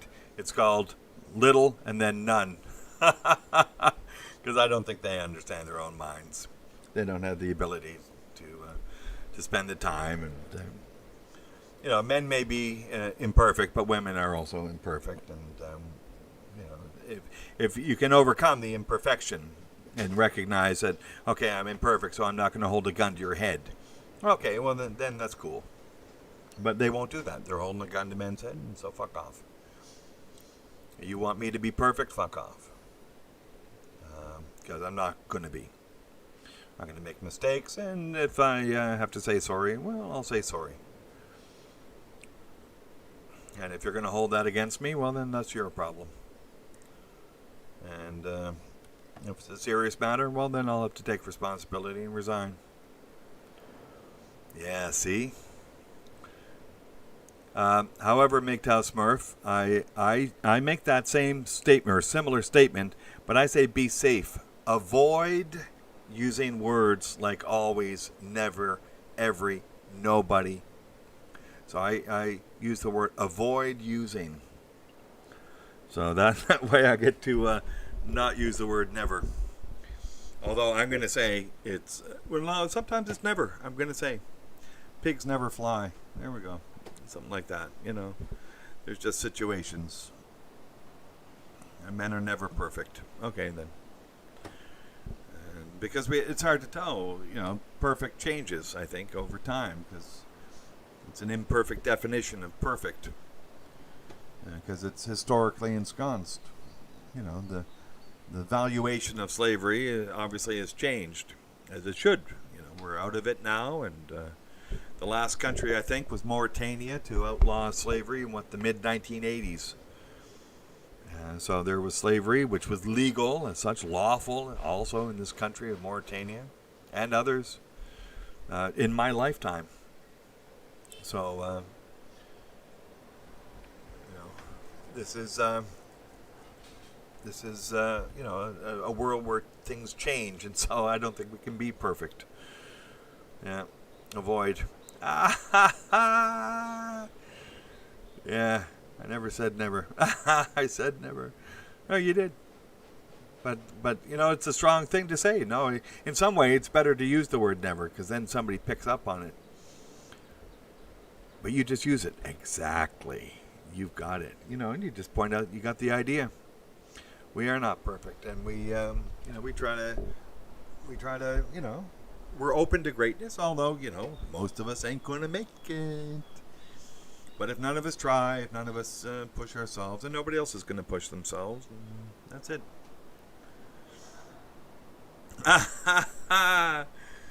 Yes, that's right. And so we need to, pigs don't fly under their own power. Okay, then. Yeah, we're not going to give you a word I can't pronounce easily, because it's Frenchy. And my French genes are pretty much buried. Trebuchet. The trebuchet. Yeah. So, I think I pronounced it correct. The ET at the end is not pronounced et, as far as I know. Ballet, right? Although we do have palate. So welcome to English. It's a curse. And most of it's because French has come in to English and made it difficult to pronounce. Although there's some, indigenous English pronunciation foibles. Foibles. That's probably French too. It's an OI. All the OIs and OUs, that's all French, I think. Yeah. Trebuchet. Yes, that's right. And English will assimilate, it will adopt, it will bastardize, it will crucify terms or words or whatever from other languages, and it does so without any regard for anything. Yeah. Exactly. Could the demiurge make a rock that the demiurge could not pick up? No. Because the demiurge is not God. It's not all-powerful. It's a species, much like you and I. So I don't know how many there are, 1 million, 5 million, 5 billion, I don't know. But it's a species. So it's not an all-powerful thing. It's not another word for God, in other words. It's a species, a sentient species, with a DNA makeup that exists in the world, in the universe. And, it's open to having a virus attack it. It's alive. It needs resources. It has to find the resources in the universe. No, the demiurge is not a synonym for an all-powerful, all-knowing God. So, yeah, but we could ask that question of a God. Could God make a rock that it could not pick up? Oh, there we're into a self-contradictory question. Yeah. Now, the problem of evil really undermines any conception of an all-powerful deity. Why does a deity allow a world which has a volcano that'll burn small children to death? And this is just evil. If you could make a world in which volcanoes did not do that, then you would, right? I would. If I had all the power of all-powerful, I would make a world in which, whatever I wanted humans to do, they would do it, and volcanoes would not, burn little children to death. So the problem of evil is a difficult problem for people to get at. So, yes, that's funny. That's funny, BJP. You should get a real urge in the morning, and then you know what to do with a real urge. I get a real urge. Yeah. Yeah, I don't know, Smurf. That's a really interesting question. Especially when we go back to that picture. I'm going to show the picture again because I can't. I just stumbled across it. I'm looking at this picture. Dead men don't catcall. Thank God. Yeah. Yeah, you got a dead man's penis for a sex toy girl? Is that what you're saying? Yeah, I don't know. Why doesn't it look like a broomstick or something? Yeah, a broomstick. Well, yeah, I am damn afraid of volcanoes. Who isn't? I hope everyone's afraid of volcanoes. I'm getting rid of that picture. There we go. Oh, here I got another picture. What is it? Here it is. Yeah, let me clear the screen a bit. There you go. So I just saw this one. I thought I'd take a picture of it and put it up. This is how nuts things have gotten. I mean, stop and think about this. So we got a new thing called day trading with all these guys at home not doing anything. So they're becoming day traders. And they were trying to buy and sell Hertz stock and they're bankrupt. This is how stupid they are. So, yeah, it's okay. I'm going with the flow, PJP.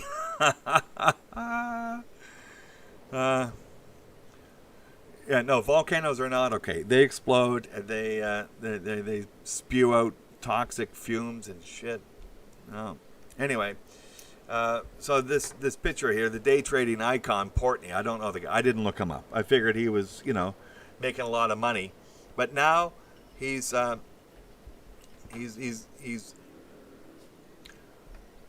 determining which shares to buy based upon grabbing letters from a Scrabble bag. I mean, this is massive idiocracy. But that this guy would be a day trading icon, so he's obviously making huge amounts of money. And this is what he's into now? Like, this is idiocracy. We're in here, the middle of idiocracy. That somehow this is a way to make huge amounts of money.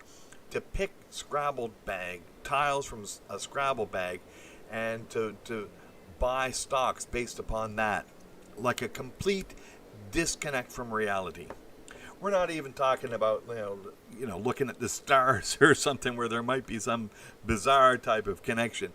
We're looking at just complete random. Just be completely random and you'll succeed. This is greatness. Randomness is greatness. This is a sick and crazy world. Oh my.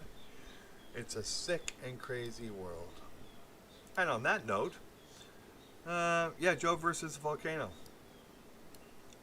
But, the volcanoes are dangerous. Yeah. I'll give that. And they kill little children occasionally. And why does God allow that to happen? Well, God's evil or God doesn't exist. You got two choices. And either one is not good for, the Abrahamic religions.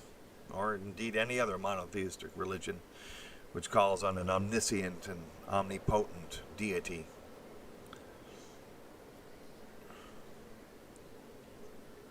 Yeah, I don't know. Yeah, these relationships are deviant, right? Obviously, I think the social narrative of Cinderella and the chivalrous love, these are deviant too. None of this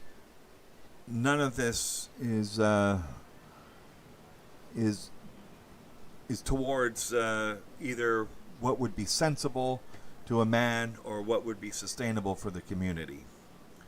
And so this is an attempt at manipulation of men, the chivalrous love, the fairy tale love, and all of these types of relationships. No, there's a coming together and to marry one's fortunes together, as the song says. Yes, there's that, and you do so in order to protect and extend the community and to have the community prosper. But nobody cares about that. Nobody cares about the community. They care about themselves as they're cogs in the wheel of a complex. They're no longer, is it a system? It's a self-interested complex. The prison industrial complex, the medical industrial complex, the military industrial complex. All of these are now complexes. They're no longer systems, and certainly no longer human. And the humans are merely self-interested cogs in a wheel. And this is a disaster for the community. And so the relationships that should exist in the community are that of friendship. And we know that in courts you are not allowed to say, I'm not going to testify against my friend. They won't let you do that, but they will prevent a professional, someone that you pay money to. So here we have an elevation of a money deal, of a commercial transaction above friendship. This is the destruction of the community. What's most important in this world is friendship, not a money transaction.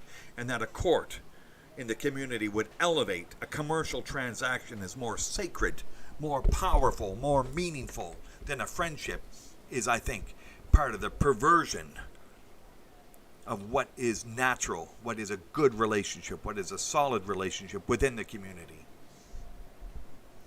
And the real relationships are friendship.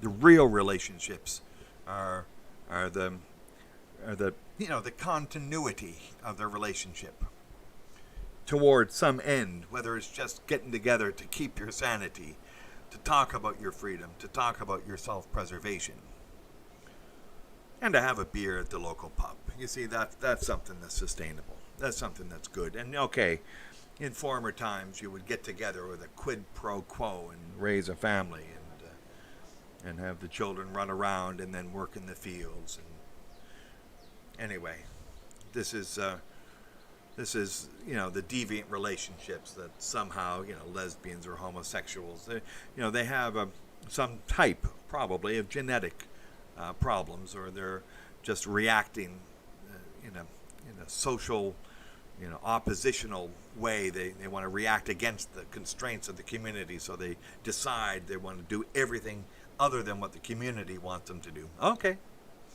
whatever it is, it's some type of mental condition, and these are not real relationships. These are, reactions to, what should be real relationships. So, indeed, we're looking at the imperfections of men, and we get over that. Okay, I'm not perfect. None of you is perfect.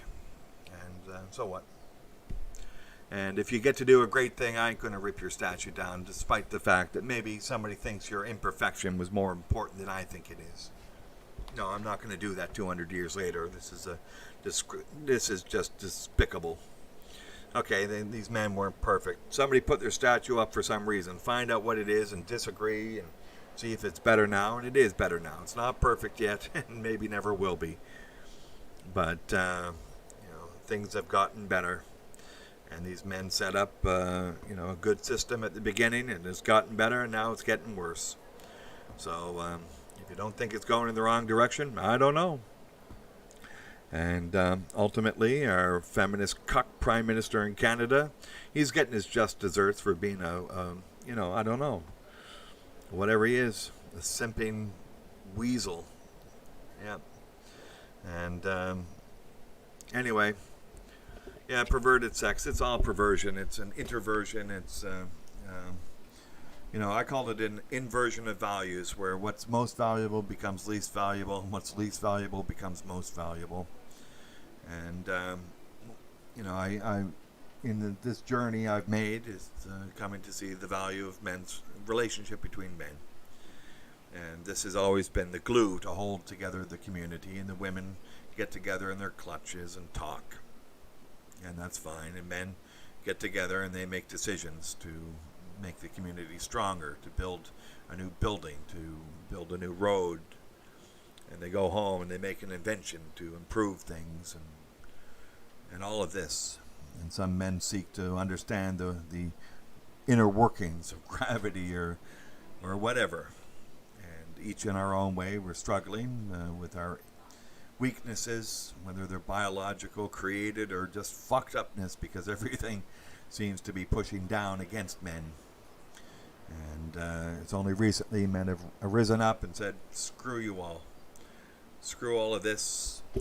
We're past the point of foibles. We're past the point of all of the all those shenanigans, shall we say, that have been placed in our pathway to block us from, living a decent life and understanding our place in the world, in the universe, in time, in time eternal. Where are we in time eternal? Well, this moment will be true forever. This moment will be true forever, and this moment will be true forever. Each moment will be true forever. So make that moment count. Make that moment a great moment. Make that moment a moment that you want to hold up and say, yes, I had a good moment. And I made a bad joke. And I made a great joke. And I said something bad. And I said something great. And each moment is a chance to live that eternal moment. And, there's so many different ways to enjoy that moment. And the last thing you want to do is be homeless on the street. The last thing you want to do is be like so many men. And I think in ending this broadcast today, we're looking at a number of ways we don't want to be that men. We don't want to be those men who were disposed of, those men who are lying and trying to manipulate and do violence and to support a complex or a system and not to support humanity itself, human to human. That woman with dead men don't catcall. No, that's wrong. And, that's nothing honorable to wear. And, And, okay. It never used to be that way, actually. I remember a time when men used to stand up when women walked in a room. Sitting down at a table, men would stand. And that's gone. That's gone. We're equal now. Okay. I see a man, I say, yo, man. I see a woman, yo, woman. Oh, can't do that anymore. Okay, fine. Look at me. No, I ain't looking at you anymore. I ain't looking at anyone. Anyway, I want to thank everyone for coming in. We're having a great discussion here in the chat, and new information, and new jokes, and new fun. And it's serious and it's fun. And you got to decide what's what. And in 200 years, it's going to be flipped on its head. They're ripping down statues of George Washington. What in the hell is going to be next? I mean, what in the hell is going to be next, men? American men, and for the rest of us, what happens there, it reverberates around the world. So, it used to be we could count on America as that bastion of hope and freedom. We want to see that again, I suppose. I got a lot of relatives down there, and, in my family, in my immediate family, there's Americans. So, they're trying to rip down America. I hope they don't succeed. Anyway, I'm going to sleep. Great, Aaron. You get some good sleep, and the rest of you men, take care tonight and tomorrow, and we'll be up. We'll end the stream now. Thanks, MGTOW Warrior. MGTOW aplenty in 2020.